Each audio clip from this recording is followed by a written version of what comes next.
ಹರೇ ಶ್ರೀನಿವಾಸ.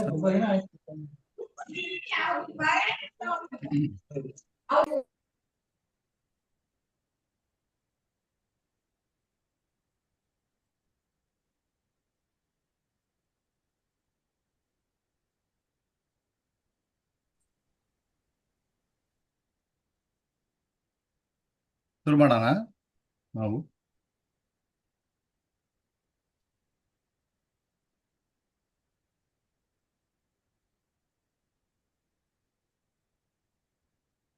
ಶ್ರೀ ಗುರುಭ್ಯೋ ನಮಃ. ಪರಮ ಗುರುಭ್ಯೋ ನಮಃ.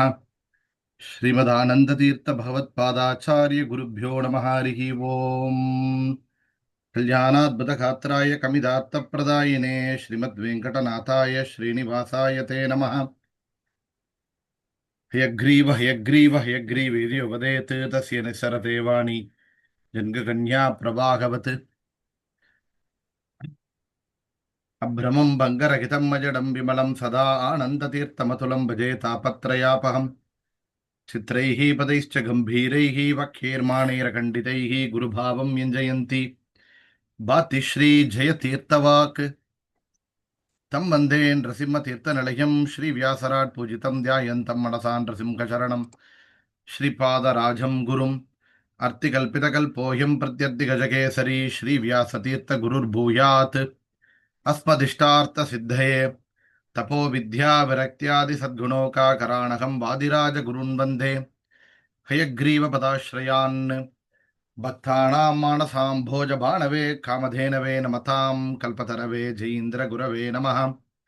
ಪ್ರಣಮತ್ ಕಾಮಧೇನುಂ ಚ ಭಜತ್ ಸುರತರೂಪಮಂ ಶ್ರೀ ಭಾವಬೋಧ ಕೃತ್ಪಾದ ಚಿಂತಾಮಣಿಂ ಉಪಾಸ್ಮಹೇ.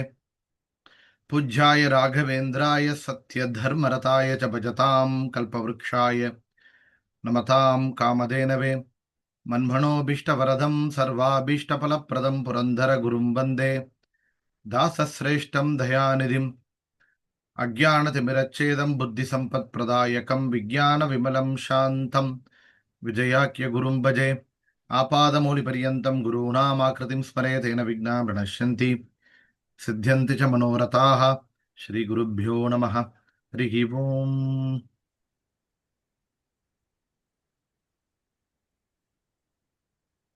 ಕಲ್ಯಾಣಾದ್ಭುತಗಾತ್ರಾಯ ಕಮಿದಾರ್ಥಪ್ರದಾಯಿನೇ ಶ್ರೀಮದ್ ವೆಂಕಟನಾಥಾಯ ಶ್ರೀನಿವಾಸಾಯ ತೇ ನಮಃ. ವೆಂಕಟಾದ್ರಿ ಸಮಂ ಸ್ಥಾನಂ ಬ್ರಹ್ಮಾಂಡೇ ನಾಸ್ತಿ ಕಿಂಚನ ವೆಂಕಟೇಶ ಸಮೋ ದೇವೋ ನ ಭೂತೋ ನ ಭವಿಷ್ಯತಿ. ಎಲ್ಲರಿಗೂ ನಮಸ್ಕಾರ. ಇವತ್ತು ನಮ್ಮ ಶ್ರೀ ವೇದವ್ಯಾಸ ಮುಖ್ಯಪ್ರಾಣ ದಾಸ ಸಾಹಿತ್ಯ ಪ್ರಜ್ಞಾಲಯ ಇದರಲ್ಲಿ ಇವತ್ತು 4ನೇ ಸೆಷನ್ ಇದು ನಾವು ಮಾಡುವಂತಹದ್ದು.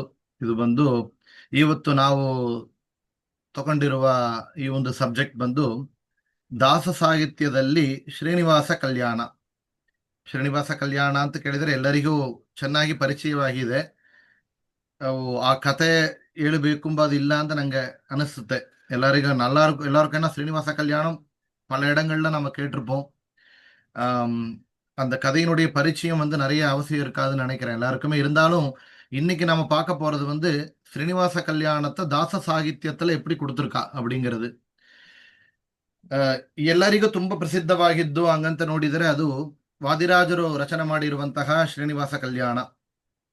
ತಿರುಪತಿ ಕ್ಷೇತ್ರ ಎಂಬುದು ಕಲಿಯುಗದಲ್ಲಿ ಮಾತ್ರ ಇಲ್ಲ, ಅದು ಚತುರ್ಯುಗ ಪರ್ವತ ಅಂತ ವಿಶೇಷವಾಗಿ ಪುರಾಣಗಳು ಹೇಳ್ತಾ ಇದೆ. ಬ್ರಹ್ಮಾಂಡ ಪುರಾಣದಲ್ಲಿ ವೆಂಕಟೇಶ ಸ್ತೋತ್ರ ಹೇಳ್ತಾ ಇದೆ, ವೆಂಕಟಾದ್ರಿ ಸಮಂಸ್ಥಾನಂ ಬ್ರಹ್ಮಾಂಡೇ ನಾಸ್ತಿ ಕಿಂಚನ ವೆಂಕಟೇಶ ಸಮೋದೇವೋ ನಭೂತೋ ನ ಭವಿಷ್ಯತಿ. ಈ ಬ್ರಹ್ಮಾಂಡದಲ್ಲಿ ವೆಂಕಟಾದ್ರಿ ಪರ್ವತಕ್ಕೆ ಸಮವಾದ ಒಂದು ಸ್ಥಾನ ಇಲ್ಲ. அந்த ஸ்தானம் விசேஷம் அப்படின்னு சொல்லப்பட்டிருக்கு.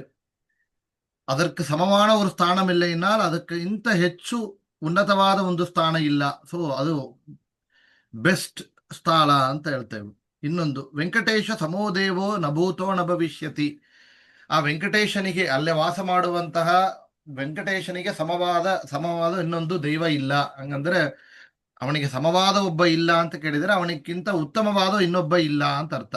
ஸோ அவனே சர்வோத்தமன் அப்படின்னு சொல்லக்கூடிய அந்த ஒரு சரித்திரம் தான் ஸ்ரீனிவாச கல்யாண சரித்திரம். அது பவிஷ்யோத்தர புராணத்துல விசேஷமாக சொல்லப்பட்டிருக்கு. அகலிகே கௌதமருடைய புத்திர சதானந்த மகரிஷிகள் ஜனக மகாராஜாவுக்கு உபதேசம் பண்றார். பிரம் பவிஷ்யோத்தர புராணத்துல அது விஸ்தாரமா சொல்லப்பட்டிருக்கு. ಅದು ಚತುರ್ಯುಗ ಪರ್ವತ ಅಂತ ಹೆಸರು. ಕೃತಯುಗದಲ್ಲಿ ಅದಕ್ಕೆ ವೃಷಭಾದ್ರಿ, ತ್ರೇತಾಯುಗದಲ್ಲಿ ಅಂಜನಾದ್ರಿ, ದ್ವಾಪರ ಯುಗದಲ್ಲಿ ಶೇಷಾದ್ರಿ, ಈ ಕಲಿಯುಗದಲ್ಲಿ ಅದಕ್ಕೆ ವೆಂಕಟಾದ್ರಿ ಅಂತ ಹೆಸರು ಉಂಟು ಅಂತ. ಕೃತಯುಗದಲ್ಲಿ ವೃಷಭಾಸುರ ಎಂಬ ಅಸುರ ಭಗವಂತನಿಗೆ ನಿತ್ಯ ಆರಾಧನೆ ಮಾಡ್ತಾ ಇದ್ದ. ತನ್ನ ತಲೆಯನ್ನೇ ಕೊಯ್ದು ಸಮರ್ಪಣೆ ಮಾಡ್ತಾ ಇದ್ದ. ಒಂದು ಕಡೆ ನರಸಿಂಹ ಸಾಲಿಗ್ರಾಮದ ಪೂಜೆ, ಮತ್ತೊಂದು ಕಡೆ ಋಷಿ ಮುನಿಗಳಿಗೆ ತೊಂದರೆ ಕೊಡ್ತಾ ಇದ್ದ. ಆಗ ಎಲ್ಲರೂ ಪ್ರಾರ್ಥನೆ ಮಾಡಿದಾಗ ಭಗವಂತ ಬಂದು ಅವನಿಗೆ ದರ್ಶನ ಕೊಟ್ಟ. ನಿಂಗೆ ಏನು ಬರಬೇಕು ಅಂತ ಕೇಳಿದಾಗ, ನಿನ್ನ ಜೊತೆ ನಾನು ಯುದ್ಧ ಮಾಡಬೇಕು ಅಂತ ಕೇಳಿದ ವೃಷಭಾಸುರ. ಆಗ ಭಗವಂತನ ಜೊತೆ ಯುದ್ಧ ಮಾಡಿದ ಆ ಒಂದು ಸ್ಥಿತಿಯಲ್ಲಿ ಭಗವಂತ ತನ್ನ ಚಕ್ರಾಯುಧವನ್ನು ಪ್ರಯೋಗ ಮಾಡಿದ. ಆಗ ನಿನಗೆ ಹೊರಗೆ ಏನು ಬೇಕು ಅಂತ ಕೇಳಿದಾಗ, ಈ ಜಾಗದಲ್ಲಿ ಭಗವಂತ ಬಂದು ನಿಲ್ಲಬೇಕು ಅಂತ ಪ್ರಾರ್ಥನೆ ಮಾಡಿದ. ಆ ಜಾಗಕ್ಕೆ ಕಲಿಯುಗದಲ್ಲಿ ವೃಷಭಾಸುರನ ಹೆಸರು, ಅದು ವೃಷಭಾದ್ರಿ. ಎಲ್ಲ ನಾಮವೂ ಭಗವಂತನ ನಾಮವೇ. ಆ ವೃಷಭಾಸುರನಿಗೆ ಒಂದು ಅಂಗೀಕಾರ ಕೊಡಬೇಕು ಅಂತ ಹೇಳಿ ಅವನಿಗೆ ವರವನ್ನು ಕೊಟ್ಟು ಪರಮಾತ್ಮ ಅಂತ ಹೇಳ್ತಾರೆ. ವೃಷಭಾದ್ರಿ ಅಂತ ಹೆಸರು. ತ್ರೇತಾಯುಗದಲ್ಲಿ ಅಂಜನಾದ್ರಿ, ಕೇಸರಿ ಅಂಜನಾದೇವಿ ದಂಪತಿಗಳು ತಪಸ್ಸು ಮಾಡಿ ವಾಯುದೇವರ ಅನುಗ್ರಹದಿಂದ ಪುತ್ರ ಸಂತಾನ ಭಾಗ್ಯವನ್ನು ಪಡೆದಳು. ಆವಾಗ ವಾಯುದೇವರೇ ತನ್ನ ಸನ್ನಿಧಾನವನ್ನು ಹಣ್ಣಲ್ಲಿ ಇಟ್ಟು ಅವಳಿಗೆ ಪ್ರಸಾದವಾಗಿ ಕೊಟ್ಟಿದ್ದರು. ಆ ಹಣ್ಣನ್ನು ಸ್ವೀಕಾರ ಮಾಡಿದಾಗ ಒಳಗೆ ಗರ್ಭವತಿಯಾಗಿ ವಾಯುದೇವರ ಪ್ರಥಮ ಅವತಾರವಾದ ಹನುಮಂತ ದೇವರ ಅವತಾರವಾಗಿತ್ತು. ಆ ಪರ್ವತಕ್ಕೆ ಅಂಜನಾದ್ರಿ ಅಂತ ಹೆಸರು. ದ್ವಾಪರ ಯುಗದಲ್ಲಿ ಅದಕ್ಕೆ ವೃಷಭಾದ್ರಿ, ಶೇಷಾದ್ರಿ ಅಂತ ಹೆಸರು. ಜಯ ವಿಜಯನಿ ದ್ವಾರಪಾಲಕರು ಒಂದು ದಿವಸ ಶೇಷದೇವರು ದ್ವಾರಪಾಲಕರಾಗಿ ಸೇವೆಯನ್ನು ಮಾಡ್ತಾ ಇದ್ದರು. ಆಗ ವಾಯುದೇವರಲ್ಲಿ ಪ್ರವೇಶ ಮಾಡಲಿಕ್ಕೆ ಬಂದಾಗ ಅವರಿಗೆ ಅಡ್ಡ ಇಟ್ಟು ನಿಲ್ಲಿಸಿದರು. ಆಗ ಪ್ರಾರಬ್ಧವಶಾತ್ ಗರ್ಭ ಬಂದಿತ್ತು ಶೇಷದೇವರಿಗೆ. ಹಾಗೂ ನನ್ನಕ್ಕಿಂತ ಉತ್ತಮವಾದ ಒಬ್ಬರು ಇಲ್ಲ ಭಗವಂತ ಭಕ್ತರಲ್ಲಿ ಅಂತ ಹೇಳಿ ಮಾತಾಡಿದರು. ಆಗ ಭಗವಂತ ಬಂದು ಪರೀಕ್ಷೆ ಮಾಡಬೇಕು ಅಂತ ಅವರಿಗೆ ಅವರ ಗರ್ವವನ್ನು ಪರಿಹಾರ ಮಾಡಬೇಕು ಅಂತ ಹೇಳಿ ಪರೀಕ್ಷೆ ಮಾಡಿದಾಗ, ಈ ಮೇರು ಪರ್ವದ ಒಂದು ಭಾಗವಾದ ಆನಂದಾದ್ರಿ, ಎಲ್ಲರೂ ಮ್ಯೂಟ್ ಮಾಡಿಬೇಕು, ಯಾರು ಸದ್ದು ಕೇಳಿಸುತ್ತೆ. ಮೇರು ಪರ್ವದ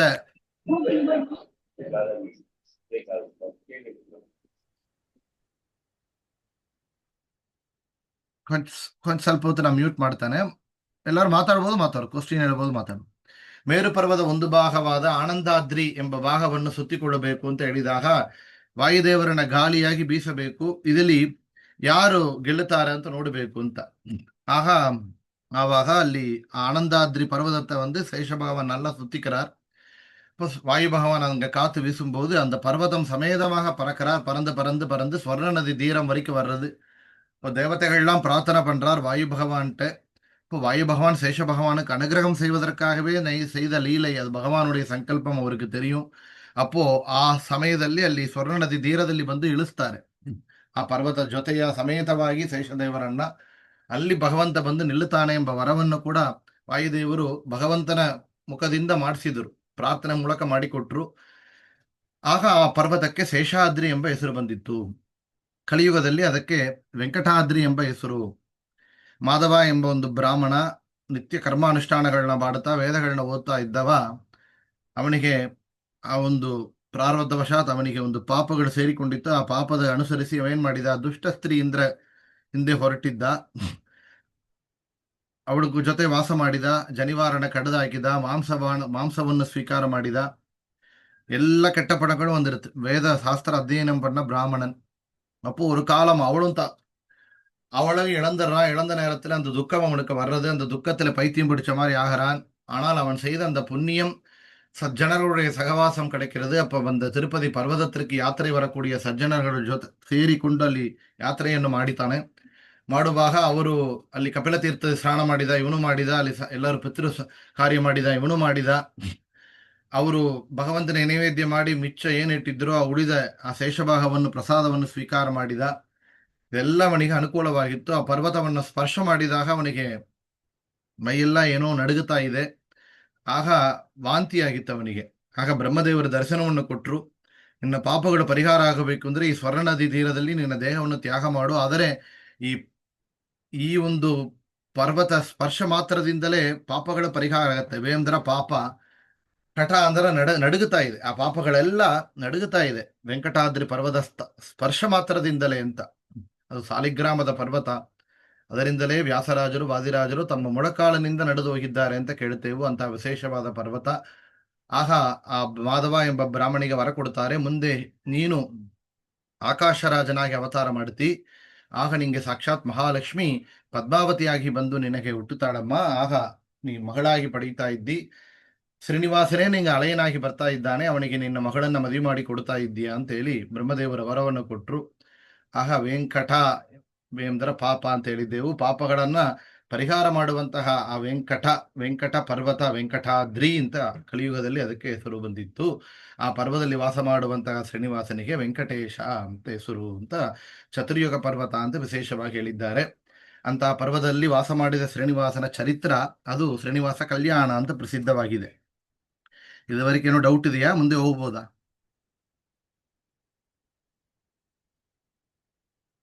ನಮಸ್ಕಾರ ರೀ. ಒಂದು ಡೌಟ್ ಇಲ್ಲ, ಕ್ಲಿಯರ್ ಆಗಿದೆ ರೀ. ತುಂಬಾ ಚೆನ್ನಾಗಿದೆ, ತುಂಬಾ ಕ್ಲಿಯರ್ ಆಗಿದೆ. ಸಂಕ್ಷಿಪ್ತವಾಗಿ ಹೇಳ್ತಾ ಇದ್ದಾನೆ. ನಾವು ಈಗ ಸಮಯ ಕಮ್ಮಿ, ಇದು ಆಕ್ಚುಲಿ ಈ ಚತುರ್ಯುಗ ಪರ್ವತ ಮಾತ್ರವೇ 1 ಗಂಟೆ ಹೇಳಬೇಕು. ಮುಂದಿನ ಶ್ರೀನಿವಾಸ ಕಲ್ಯಾಣ ತುಂಬಾ ಡೀಟೇಲ್ ಆಳೋದಿಲ್ಲ. ಇವಾಗ ನಾವು ದಾಸ ಸಾಹಿತ್ಯದಲ್ಲಿ ಹೆಂಗಿದೆ ಅಂತ ನೋಡ್ಲಿಕ್ಕೆ ಇತ್ತು ಪ್ರಯತ್ನ ಪಡ್ತಾ ಇದ್ದೆವು, ಮುಂದೆ ನೋಡೋಣ ಅಂತ. ಶೇಷಾದ್ರಿ ಅಂತ ಹೇಳಿದ್ರಲ್ಲ, ಅದು ಒಂದ್ ವೇಳೆ ಹೇಳಿದ್ರೆ ಹೇಳಿ. ದ್ವಾಪರ ಯುಗದ ಶೇಷದೇವರಿಗೆ ಪ್ರಾರಬ್ಧವಶಾತ್ ಗರ್ಭ ಬಂದಾಗ, ಅವರು ದ್ವಾರ ಬಾಲಕರಾಗಿ ಒಂದು ದಿವಸ ನಿಂತಾಗ ವಾಯುದೇವರು ಬಂದು ಅಲ್ಲಿ ದೇವರ ದರ್ಶನವನ್ನು ಮಾಡಬೇಕು ಅಂತ ಹೇಳಿದ್ರೆ ಇವರು ಅಡ್ಡ ಇಟ್ರು, ಒಳಗೆ ಬಿಡಲಾರೆ ಅಂತ ಹೇಳಿ. ಆಗ ಇವರಿಬ್ಬರ ಜೊತೆಯಲ್ಲಿ ಸಂವಾದ ನಡೀತಾ ಇದೆ. ಆಗ ಭಗವಂತ ಹೊರಗೆ ಬಂದಿದ್ದ. ಆಗ ಭಗವಂತನಲ್ಲಿ, ನಾನೇ ನಿನಗೆ ತುಂಬಾ ಪ್ರೀತಿಕರವಾದವ, ನಿನ್ನಲ್ಲಿ ಭಕ್ತಿ ಮಾಡುವವರಲ್ಲಿ ತುಂಬಾ ಶ್ರೇಷ್ಠ ಅಂತ ಎಂಬ ಮಾತನ್ನು ಶೇಷದೇವರು ಆಡಿದಾಗ ಭಗವಂತನಿಗೆ ಗೊತ್ತು ವಾಯುದೇವರೇ ಶ್ರೇಷ್ಠ ಅಂತ. ಭಗವಂತನಲ್ಲಿ ಭಕ್ತಿ ಮಾಡುವವರಲ್ಲಿ ಶ್ರೇಷ್ಠಳು ಅಂದ್ರೆ ಮಹಾಲಕ್ಷ್ಮಿ, ಮಹಾಲಕ್ಷ್ಮಿ ಆಮೇಲೆ ಅಂದರೆ ರುಜುಗಳು, ಬ್ರಹ್ಮವಾಯುಗಳು. ಆದರೆ ಇಲ್ಲಿ ಶೇಷದೇವರಿಗೆ ಅದನ್ನು ತಿಳಿಸಬೇಕು. ಯಾತಕ್ಕೆ? ಇವರು ಶೇಷದೇವರು ಬೇರೆ ಯಾರಲ್ಲ, ವಾಯುದೇವರ ಮಕ್ಕಳೇ, ಬ್ರಹ್ಮವಾಯುಗಳ ಮಕ್ಕಳೇ. ಗರುಡ ಶೇಷ ಶಶಾಂಕತಲೆ ಶ್ರೀ ಕರರ ಜನಕ ಜಗದ್ಗುರುವೇ ಅಂತ ಬ್ರಹ್ಮದೇವರನ್ನ ಕೊಂಡಾಡುತ್ತಾರೆ. ಆಗ ಅವರ ಮಕ್ಕಳೇ ತಮ್ಮ ತಂದೆ ಜೊತೆಗೆ ಅವರು ವಾದಾಡ್ತಾ ಇದ್ದಾರೆ. ಆಗ 2 ಮಂದಿ ಪರಿಚಯ ಇಟ್ಟರು. ಆಗ ಶೇಷದೇವರು ಆ ಮೇರು ಪರ್ವದ ಭಾಗವಾದ ಆನಂದಾದ್ರಿ ಎಂಬ ಪರ್ವತವನ್ನ ಸುತ್ತಿಕೊಂಡ್ರು. ಇಲ್ಲಿ ವಾಯುದೇವರು ಗಾಳಿಯನ್ನ ಲೇಸಾಗಿ ಬೀಸಿದಾಗ ಶೇಷದೇವರು ಪರ್ವತ ಜೊತೆಯಾಗಿ ಹಾರಿದರು. சேர்ந்து அப்படியே பர்வதத்தோட கட்டிண்டு அப்படியே பறக்கிறார். பறக்கும்போது பறந்து பறந்து பறந்து மேலே பறந்துட்டு இருக்கும்போது கரெக்டாக அந்த ஸ்வர்ண நதி தீரத்தில் இறக்குறார் அவர். ஸ்வர்ண நதி தீரம்னா அந்த சுவாமி புஷ்கரணி தீரே அந்த இடம். அப்போ அந்த இடத்துல வந்து இறக்கும்போது அப்போ பிரார்த்தனை பண்றார். வாயு பகவான் சொல்றார், இது ಶೇಷ ಭಗವಾನಕ್ಕೆ ಅನುಗ್ರಹಂ செய்வதற்காக நடந்த ஒரு ಲೀಲೆ. ಈ ಒಂದು ಜಾಗದಲ್ಲಿ ಭಗವಂತ ಬಂದು ನಿಲ್ಲುತ್ತಾನೆ. ಇಲ್ಲಿ ಭಕ್ತ ಜನರೆಲ್ಲ ಬಂದು ಅವನನ್ನು ದರ್ಶನ ಮಾಡುತ್ತಾರೆ. ಈ ಪರ್ವತಕ್ಕೆ ಶೇಷಾದ್ರಿ ಎಂಬ ಹೆಸರು ಅಂತ. ಆಯ್ತಾ? ಇನ್ನು ಇದು ಮುಂದೆ ಇವ್ರದ್ದು ಹೆಸರು ಏನಂದ್ರಿ? ಆನಂದಾದ್ರಿ. ಆನಂದಾದ್ರಿ.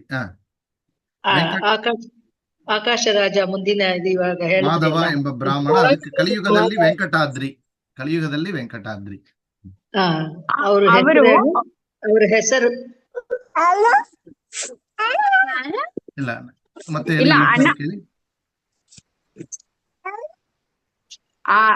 ಅಣ್ಣ, ನಾನ್ ವಿದ್ಯಾ ಗೌರಿ ಮಾತಾಡ್ತಾನೆ.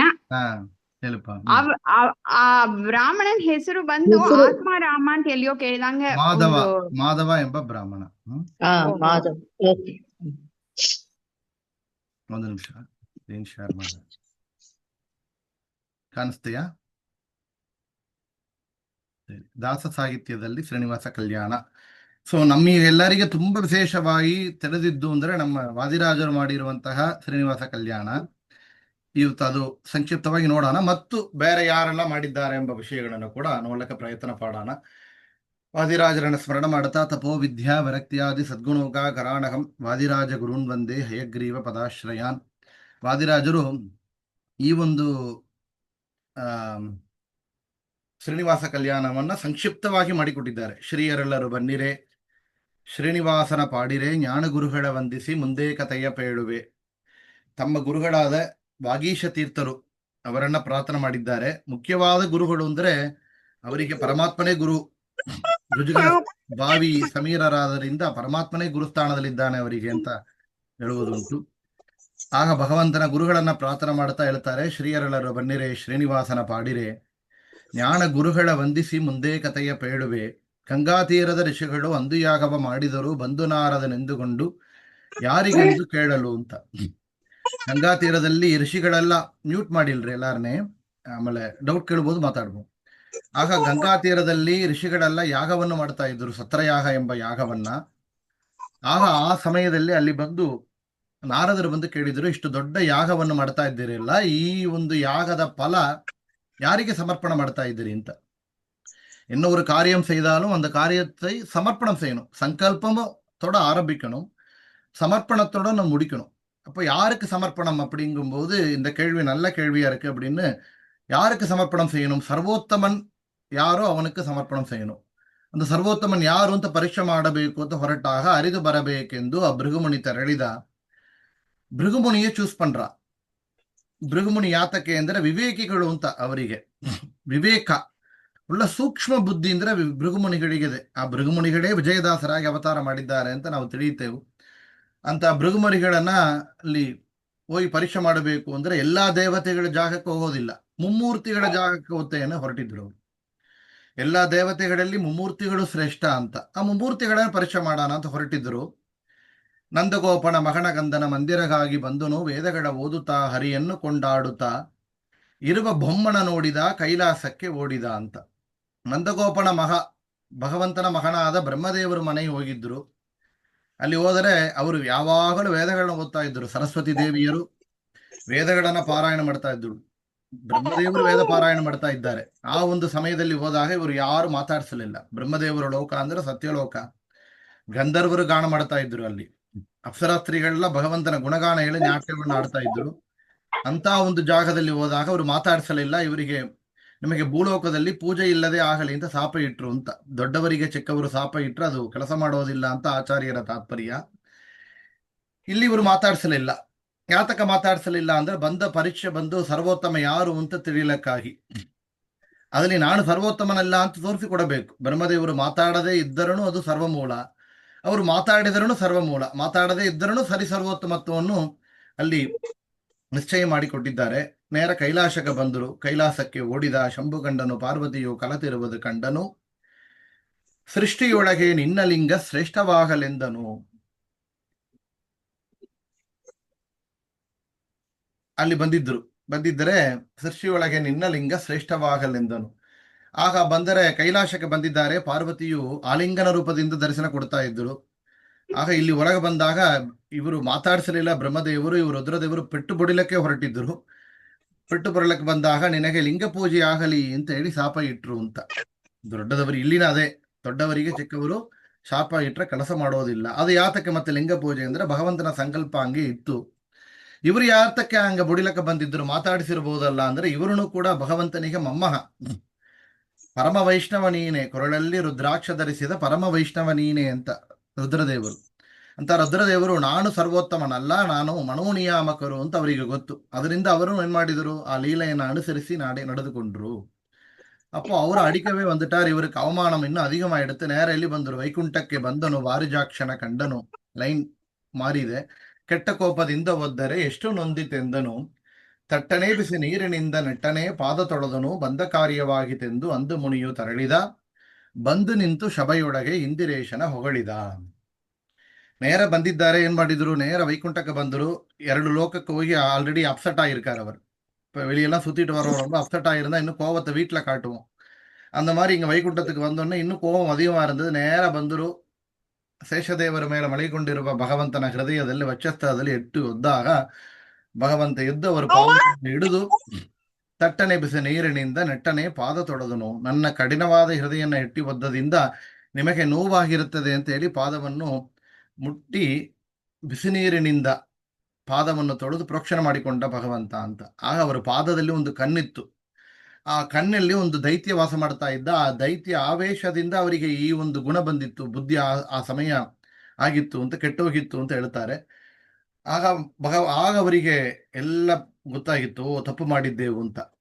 ನೇರ ಭೂಲೋಕಕ್ಕೆ ಬಂದು ಬಂದು ನಿಂತು ಶಬೆಯೊಳಗೆ ಇಂದಿರೇಶನ ಪೊಗಳಿದ. ಶ್ರೀಹರಿಯೇ ಸರ್ವೋತ್ತಮ ಅಂತ ಹೇಳಿ ಯತ್ಕರೋಸಿ ಯಜಶ್ನಾಸಿ ಯಜ್ಜುಹೋಸಿ ತದಾಸಿ ಯತ್ ಯತ್ ತಪಸ್ಯಸಿ ಕೌಂತೆಯ ಮತ್ಕುರುಷ್ವ ಪದರ್ಪಣಂ. ಎಲ್ಲನೇ ಏನು ಸ್ನಾನ ಮಾಡಲಿ, ಪೂಜೆ ಮಾಡಲಿ, ನೈವೇದ್ಯ ಮಾಡಲಿ, ಇಲ್ಲ ಭೋಜನ ಮಾಡಲಿ, ಕೆಲಸ ಮಾಡಲಿ, ಮನೆ ಕೆಲಸವಾಗಲಿ, ಮಕ್ಕಳೇ ಬೆಳೆಸೋದಾಗಲಿ, ಆಫೀಸ್ ಕೆಲಸವಾಗಲಿ, ಓದೋದಾಗಲಿ, ಬರೆಯೋದಾಗಲಿ, ನಿದ್ದೆ ಮಾಡುವುದಾಗಲಿ, ಮಾತಾಡೋದಾಗಲಿ, ಯಾವುದೋ ಮಾಡಿದ್ರು ಎಲ್ಲ ಕಾರ್ಯವನ್ನು ಕೂಡ ಕೃಷ್ಣಾರ್ಪಣ ಅಂತೇಳಿ ಸಮರ್ಪಣವನ್ನು ಮಾಡಬೇಕು ಅಂತೇಳಿ ಅಲ್ಲಿ ಸ್ಪಷ್ಟವಾಗಿ ಭೃಗು ಮಹರ್ಷಿಗಳು ಬಂದು ಹೇಳುತ್ತಾರೆ. ಆಗ ಏನಾಗಿತ್ತು, ಇಲ್ಲಿ ಏನಾಗಿತ್ತು, ಅದೇ ಸಮಯ ಲಕ್ಷ್ಮೀ ಲೀಲೆಯನ್ನು ಪ್ರಾರಂಭ ಮಾಡಿದಳು. ಹರಿಯ ಕೂಡಿ ಕಲಹ ಮಾಡಿ ಕೊಲ್ಹಾಪುರಕ್ಕೆ ಹೋದಳು. ಸತಿಯ ಪೋಗೆ ಪತಿ ಹೊರಟು ಗಿರಿಗೆ ಬಂದು ಸೇರಿದ. ನನಗೆ ಅವಮಾನವಾಗಿದೆ, ಯಾಚಸ್ತಗೆ ಎಟ್ಟಿ ಒದ್ದ ಜಾಗ ಅದು ನಾ ಇರುವಂತಹ ಜಾಗ, ನನಗೆ ಅವಮಾನವಾಗಿದೆ ಅಂತ ಲಕ್ಷ್ಮಿ ಹೊರಟಿದ್ದಳು ಅಂತ ತಾತ್ಪರ್ಯ. ಲಕ್ಷ್ಮಿ ಅವಮಾನವಾಗಿದೆ ಅಂತ ಹೊರಟವಳಲ್ಲ, ಅವಳು ಪತಿವ್ರತ ಅವಳು. ಯಾತಕ್ಕೆ ಅಂದ್ರೆ ಭಗವಂತನೇ ಅವಮಾನವಾದ ಜಾಗ ಅದು ವೈಕುಂಠವೇ ಆದರೂ ನಾ ಅಲ್ಲಿ ಇರೋದಿಲ್ಲ. ಲಕ್ಷ್ಮಿ ಕಟಾಕ್ಷ ಏನವಾಗತ್ತೆ, ಎಲ್ಲಿ ಭಗವಂತನಿಗೆ, ಭಗವಂತನ ನಿರ್ಮಾಲ್ಯಕ್ಕೆ, ಭಗವದ್ ಭಕ್ತರಿಗೆ ಅವಮಾನ ಆಗತ್ತೆಯೋ ಅಲ್ಲಿ ಲಕ್ಷ್ಮಿ ಇರೋದಿಲ್ಲ. ಹೊರಟು ಬಿಟ್ರು. ಇನ್ನೊಂದು, ಭಗವಂತ ಮದುವೆ ಆಗಬೇಕಾಗಿದೆ, ಹತ್ತಿರವೇ ಇದ್ದರೆ ಮದುವೆ ಹೆಂಗಾಗತ್ತೆ, ದೂರ ಹೋಗೋಣ, ಮುಂದೆ ಭಗವಂತನ ಲೀಲೆ ಅವಳಿಗೆ ಗೊತ್ತು. ಅದರಿಂದ ಅವಳು ನಾಟಕವನ್ನು ಮಾಡಿದಳು. ಲಕ್ಷ್ಮಿ ಹೊರಟೊಡತ್ತೆ, ಲಕ್ಷ್ಮಿ ಇಲ್ಲದ ಜಾಗ ನಾ ಇರೋದಿಲ್ಲ ಅಂತ ಭಗವಂತ ಹೊರಟಂತೆ. ಗೃಹಿಣಿ ಗ್ರಹ ಮುಚ್ಚಿಯತೆ ಅಂತ 10,000 ವರ್ಷವಾಗಿ ಹುತ್ತದೊಳಗೆ ಇದ್ದನು. ಬ್ರಹ್ಮದೇನುವಾದನು, ರುದ್ರವತ್ಸನಾದನು, ದೇನು ಮುಂದೆ ಮಾಡಿಕೊಂಡು ಗೋಪಗಿರಿಗೆ ಬಂದಳು. ಕೋಡಿಹೊಣ್ಣು ಬಾಳುವುದು, ಕೊಡದ ಹಾಲು ಕರೆಯುವುದು, ಪ್ರೀತಿಯಿಂದ ತನ್ನ ಮನೆಗೆ ತೆಗೆದುಕೊಂಡನು ಶೋಳನು. ಒಂದು ದಿವಸ ಕರೆದ ಹಾಲು ಚಂದದಿಂದ ಕೊಡಲಿಲ್ಲ. ಕೆಳಗ ಬಂದ ವೆಂಕಟಾದ್ರಿ ಪರ್ವತ, ಆ ಪರ್ವತಕ್ಕೆ ಬಂದಾಗ ಅಲ್ಲಿ ಒಂದು ಹುತ್ತುಗಳಿತ್ತು. ಆ ಹುತ್ತಲ್ಲಿ ಒಂದು ಹುತ್ತಲ್ಲಿ ವಾಸ ಮಾಡಿದ. ಎಷ್ಟು ವರ್ಷ? 1 ತಿಂಗಳು, 2 ತಿಂಗಳು, 1 ವರ್ಷ ಇಲ್ಲ, 1000 ವರ್ಷ ಇಲ್ಲ, 10,000 ವರ್ಷವಾಗಿ ಹುತ್ತದೊಳಗೆ ಇದ್ದನು. ಆಗ ಬ್ರಹ್ಮ ರುದ್ರಾದಿ ದೇವತೆಗಳೆಲ್ಲ ನೋಡಿದ್ರು ಅಂತ, ಭಗವಂತ ಇಲ್ಲಿ ಹುತ್ತಲ್ಲಿ ವಾಸ ಮಾಡ್ತಾನ, ಅವನಿಗೇನೋ ಸೇವೆ ಮಾಡಬೇಕು ಅಂತ. ಲಕ್ಷ್ಮೀನ ಹುಡುಕಿಕೊಂಡ ಭಗವಂತ, ಲಕ್ಷ್ಮಿ ಎಲ್ಲಿದೆ ಅಂತ ಅವಳಿಗೆ ಗೊತ್ತು, ಅವಳಿಗೆ ಅಂದ್ರೆ ನಾಟಕವನ್ನು ಮಾಡಿದ. ಅಂದ್ರೆ ಬ್ರಹ್ಮರುದ್ರಾದಿ ದೇವತೆಗಳಿಗೆ ಗೊತ್ತಾಗಿತ್ತು ಲಕ್ಷ್ಮಿ ಎಲ್ಲಿದ್ದಾಳೆ ಅಂತ. ಇದು ಎಲ್ಲನೇ ಭಗವಂತನ ಲೀಲೆ. ಲಕ್ಷ್ಮೀನ ಹುಡುಕಿಕೊಂಡಾದವ ಪರ್ವದಲ್ಲಿ ವಾಸ ಮಾಡಿದ. ಅವಳು ಕೊಲ್ಹಾಪುರದಲ್ಲಿ ತಪಸ್ಸು ಮಾಡ್ತಾ ಇದ್ದಳು.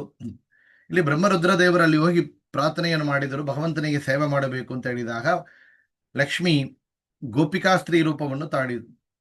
ಆತಕ್ಕೆ ಭಗವಂತನಿಗೆ ತುಂಬಾ ಪ್ರೀತಿಕರವಾದ ಒಂದು ರೂಪ ಅಂದರೆ ಅದು ಗೋಪಿಕಾ ಸ್ತ್ರೀ. ಭಗವಂತನಿಗೆ ತುಂಬಾ ಪ್ರೀತಿಕರವಾದದ್ದು ಗೋ. ಅದರಿಂದ ಬ್ರಹ್ಮಧೇನುವಾದನು, ರುದ್ರವತ್ಸನಾದನು. ಅವರು ಹಾಕಳಾದರು, ಇವರು ಕರುವಾದರು. ಚೋಳರಾಜ ಅರಣ್ಮನೆಗೆ ಹೋಗಿದ್ದರು. ಆ ರಾಣಿಯನ್ನು ನೋಡಿದಾಗ ಈ ಲಕ್ಷ್ಮಿ ಮಾತಾಡಿದ್ರಂತೆ, ಕೊಡಿಹುಣ್ಣು ಬಾಳುವುದು, ಕೊಡದ ಹಾಲು ಕರೆಯುವುದು. ಅಷ್ಟು ಚೆನ್ನಾಗಿ ಹಾಲು ಕರೀತಾ ಇದೆ ಅಂತ ಹೇಳಿದಾಗ ಅವಳಿಗೆ ನೋಡಿದರೆ ಗೊತ್ತಾಗತ್ತೆ, ನನಗೆ ಸಾಮುದ್ರಿಕ ಲಕ್ಷಣಗಳು ಗೊತ್ತು. ಈ ಬ್ರಹ್ಮದೇವರು ಅಂದ್ರೆ 12 ಲಕ್ಷಣೋಭೇದಾನ. ಅವರು ಬ್ರಹ್ಮದೇವರು, ವಾಯುದೇವರು, ಅವತಾರ ರೂಪ, ಮೂಲ ರೂಪ, ಎಲ್ಲಲ್ಲಿ 32 ಲಕ್ಷಣಗಳು ಕಾಣಿಸ್ತೆ. ಅದರಿಂದ ಹೇಳಿದಿರುತ್ತೆ, ನನಗೆ ಕಾಣಿಸ್ತಮ್ಮ, ಕೊಡು ಅಂತ ತಕೊಂಡ್ಲು. ಒಂದು ದಿವಸ ಕರೆದ ಹಾಲು ಚಂದದಿಂದ ಕೊಡಲಿಲ್ಲ. ಒಂದು ದಿವಸ ಕೂಡ ಹಾಲು ಕೊಳ್ಳಿಲ್ಲ. ಏನಾಗಿತ್ತು? ಒಂದು ಲೋಟ ಹಾಲಿಲ್ಲ, ಒಂದು ಉದ್ದಿರಣಿ ಹಾಲು ಕೂಡ ಅವಳಿಗೆ ಸಿಕ್ಕಿಲ್ಲ. ಯಾತಕ್ಕೆ? ಇವಳು ವಾಚ್ ಮಾಡು ಅಂದ್ರು ಗೋಪಾಲಕನ್ನ. ಅಂದುರಾಯರ ಸತಿ ಗೋಪಿಸಿ ಬಂದು ಗೋಪನ ಬಡದಳು. ದೇನು ಮುಂದೆ ಮಾಡಿಕೊಂಡು ಗೋಪಗಿರಿಗೆ ಬಂದನು. ಅವ ಹೇಳಿದ, ಅದು ಏನಾಗತ್ತಿಲ್ಲ, ಹಾಕಳು ತಾನೇ ಕುಡಿತೀಯೋ ಅಂತ ಇರ್ರೆಸ್ಪಾನ್ಸಿಬಲ್ ಆನ್ಸರ್ ಹೇಳಿದೊಡತ ಅವನಿಗೆ ಪೆಟ್ಟನ್ನು ಕೊಟ್ಲು. ಆಗ ಅವನಿಗೆ ಕೋಪ ಬಂದಿತ್ತು. ಸಿಟ್ಟು ಯಾರ ಮೇಲೆ ಬಂದಿತ್ತು ಅಂದ್ರೆ ಹಾಕಳು ಮೇಲೆ ಬಂದಿತ್ತು, ಆ ಗೋವಿನ ಮೇಲೆ ಬಂದಿತ್ತು. ಆಗ ದೇನು ಮುಂದೆ ಮಾಡಿಕೊಂಡು ಗೋಪಗಿರಿಗೆ ಬಂದನು. ಕಾಮಧೇನು ಕರೆದ ಹಾಲು ಹರಿಯ ಶಿರಕ್ಕೆ ಬಿಟ್ಟಿತು. ಇಷ್ಟು ಕಷ್ಟ ಕೊಟ್ಟಿ ತಂದು ಪೆಟ್ಟುಗಳನೆ ಹೊಡೆದನು. ಕೃಷ್ಣ ತನ್ನ ಮನದಿ ಯೋಚಿಸಿ ಕೊಟ್ಟ ತನ್ನ ಶರವನು. 7 ತಾಳ ಮರದ ಉದ್ದ ಏಕವಾಗಿ ಎದ್ದಿತ್ತು. ರಕ್ತವೆಲ್ಲ ನೋಡಿ ಗೋಪ ಮತ್ತು ಸ್ವರ್ಗಕ್ಕೆ ಪೋದನು. ಕಷ್ಟವೆಲ್ಲ ನೋಡಿ ಗೋವು ಅಷ್ಟು ಬಂದು ಹೇಳಿತು. ತಟ್ಟನೇ ರಾಯನೆದ್ದು ಗಿರಿಗೆ ಬಂದು ಸೇರಿದ. ಏನು ಕಷ್ಟ ಇಲ್ಲಿ ಹೀಗೆ ಯಾವ ಪಾಪಿ ಮಾಡಿದ? ಇಷ್ಟು ಕಷ್ಟ ಕೊಟ್ಟವನೇ ಭ್ರಷ್ಟ ಪಿಶಾಚವಾಹಿಂದನು. ಇದುವರೆಗೂ ಒಂದು ಸೀನ್ ಅದು. ಹಂಗೆ ಆ ಇನ್ಸಿಡೆಂಟ್ ಕವರ್ ಮಾಡ್ತಾರೆ ಅಲ್ಲಿ ವಾದಿರಾಜರು. ಆಗ ಅವೇನ್ ಮಾಡಿದ, ಪರೀಕ್ಷೆ ಮಾಡಿದ, ಇದು ಎಲ್ಲಿ ಹೋಗುತ್ತೆ, ಏನ್ ಮಾಡತ್ತೆ ಅಂತ ತಿಳಿಯಬೇಕು ಅಂತೇಳಿ ಆಕಳೆ ಮೂಗಿಯನ್ನು ಕಾಲಿಯನ್ನು ಹಗ್ಗವನ್ನು ಕಟ್ಟಿದ. ಅದು ಹೋಗಬಾರದು ಅಂತ. ಬ್ರಹ್ಮದೇವರು ಏನೊಂದೇ ಮಾಡಿದ್ರು ಭಗವಂತನಿಗೆ ಸೇವೆ ಮಾಡ್ತಾರೆ. ನಮಗೆ ಏನೋ ಒಂದು ವಿಘ್ನ ಆದರೆ ನಿಲ್ಲಿಸಿಬಿಡ್ತೇವೆ. ಚೆನ್ನೈಯಲ್ಲಿ ಪುಯಲ್ ಬಂದಿದೆ ಅಂದ್ರೆ ಇದು ಕ್ಲಾಸ್ ಕಟ್. ಆದ್ರೆ ಭಗವಂತ ನೋಡಿ, ನಾವು ಮಾಡಬೇಕಂತ ಪ್ರಯತ್ನ ಪಟ್ಟರೆ ಮಳೆ ನಿಂತಿದೆ, ಕರೆಂಟ್ ವರ್ಕ್ ಆಗುತ್ತಾ, ನೆಟ್ವರ್ಕ್ ಇದೆ, ಎಲ್ಲ ಭಗವಂತ ಮಾಡಿಸಿ ಕೊಡ್ತಾನೆ. ನೇರ ಹೊರಟಿದ್ರು, ಬೆಟ್ಟ ಮೇಲೆ ಹತ್ತಿದ್ರು, ಮೇಲೆ ಹುತ್ತೊಳಗೆ ಹಾಲನ್ನ ಸುರಿಯಿತು. ಆ ಹಾಕಳು ಪೂರ್ಣವಾಗಿ ಸುರಿಯಿತು. ಒಂದು ಉದ್ದಿರಣಿ 1 ಲೋಟ ಕೊಟ್ಟಿರ್ಬೋದಲ್ಲ. ಬ್ರಹ್ಮದೇವರು ನಮ್ಮಂತ ಇಲ್ಲ ಅಂತಾರೆ. ಭಗವಂತನಿಗೆ 1 ಭಾಗ, ನಮಗೆ 1 ಭಾಗ ಅಂತ ಇಟ್ಟವರಲ್ಲ, ಪೂರ್ತಿಯಾಗಿ ಭಗವಂತನಿಗೆ ಸಮರ್ಪಣೆ ಮಾಡುವವರು ಅವರು. ಆಗ ಪೂರ್ತಿಯಾಗಿ ಸಮರ್ಪಣೆಯನ್ನು ಮಾಡಿದ್ದಾರೆ. ಆಗ ಒಂದು ಕೋಡಲಿನ ಇಟ್ಟುಕೊಂಡಿದ್ದ. ಕೋಡಲಿನ ಚೆನ್ನಾಗಿ ಕುರಿ ಇಟ್ಟು ಕುತ್ತಿಗೆ ಕೊರಳಿಗೆ ಕೊಯ್ಬೇಕು ಅಂತ ಬಿಸಾಟ. 10,000 ವರ್ಷ ಹುತ್ತದೊಳಗೆ ವಾಸ ಮಾಡಿದ ಕೃಷ್ಣ ಹೊರಗೆ ಬಂದಂತೆ. ಯಾತಕ್ಕೆ? ತನ್ನ ಭಕ್ತರಿಗೆ ಕಷ್ಟ ಬರಬಾರದು ಅಂತ. ಅಹಂ ಭಕ್ತಪರಾಧೀನ ಅನನ್ಯ ಚಿಂತಯಂತೋ ಮಾಂ ಯೇ ಜನಾ ಪರ್ಯುಭಾಷತೆ ತೇಷಾಂ ನಿತ್ಯಾಭಿಯುಕ್ತಾನಾಂ ಯೋಗಕ್ಷೇಮಂ ವಹಾಮ್ಯಹಂ. ತನ್ನ ಅನನ್ಯವ ಚಿಂತನೆ ಮಾಡುವಂತಹ ಭಗವದ್ಭಕ್ತರ ಯೋಗಕ್ಷೇಮವನ್ನು ನಮಗೆ ನನಗೆ ವಿಚಾರ ಅಂತ ಭಗವಂತ ತನ್ನ ಶಿರಸನ್ನು ಅಡ್ಡ ಇಟ್ಟ. ಆಗ ಅಲ್ಲಿ ಬಂದು ಮೇಳ ಪೆಟ್ಟು ತಾಕಿತ್ತು. 7 ತಾಳ ಮರದ ಉದ್ದ ಏಕವಾಗಿ ಇದ್ದಿತ್ತು. ಭಗವಂತನಿಗೆ ನಮ್ಮಂತಹ ಪ್ರಾಕೃತ ಶರೀರ ಅಲ್ಲ. அவனுக்கு பஞ்சபூதங்களான தேகம் இல்லை பகவானுடையது. அவனது அப்ராக்கிருத சரீரம், ரத்தம், மாமிசம் இதெல்லாம் நம்மளை போல இல்லை அவருக்கு. இப்போ என்ன பண்ணார்? அந்த நேரம் சிருஷ்டி பண்ணாரா, இன்ஸ்டன்டா ரத்தத்தை சிருஷ்டி பண்றார். Best actor. இப்பெல்லாம் கெமிக்கல் வச்சு பண்ற மாதிரி. எவ்வளவு ரத்தம்? 7 தாள மರದ உದ್ದ. ஒரு தாள மரம் இல்லை, 7 தாள ஹைட்டுக்கு ரத்தம் பீச்சி அடிக்கிறது. அப்போ அதை பார்த்த நேரத்திலேயே அந்த மூர்ச்சையாகி அந்த கோபாலன் அங்கே விழுந்து இறந்துடுறான். இதையெல்லாம் பார்த்துட்டு அந்த கோ போய் ராஜாவிட்ட சொல்றது, ತಟ್ಟನೆ ರಾಯನೆದ್ದು ಗಿರಿಗೆ ಬಂದು ಸೇರಿದ. ಸೋಡರಾಜ ರಾಜ ವರಂದು ಪಾಕರಾರ್. ಏನು ಕಷ್ಟ ಇಲ್ಲಿ ಹೀಗೆ? ಯಾವ ಪಾಪಿ ಮಾಡಿದ ಅಷ್ಟು ಕಷ್ಟ ಯಾರಿತ್ತ ಕಷ್ಟವನ್ನು ಕೊಟ್ಟದ್ದು ಅಂತ ನೋಡುತ್ತಾನೆ. ಶ್ರೀನಿವಾಸನನ್ನು ನೋಡಿದ.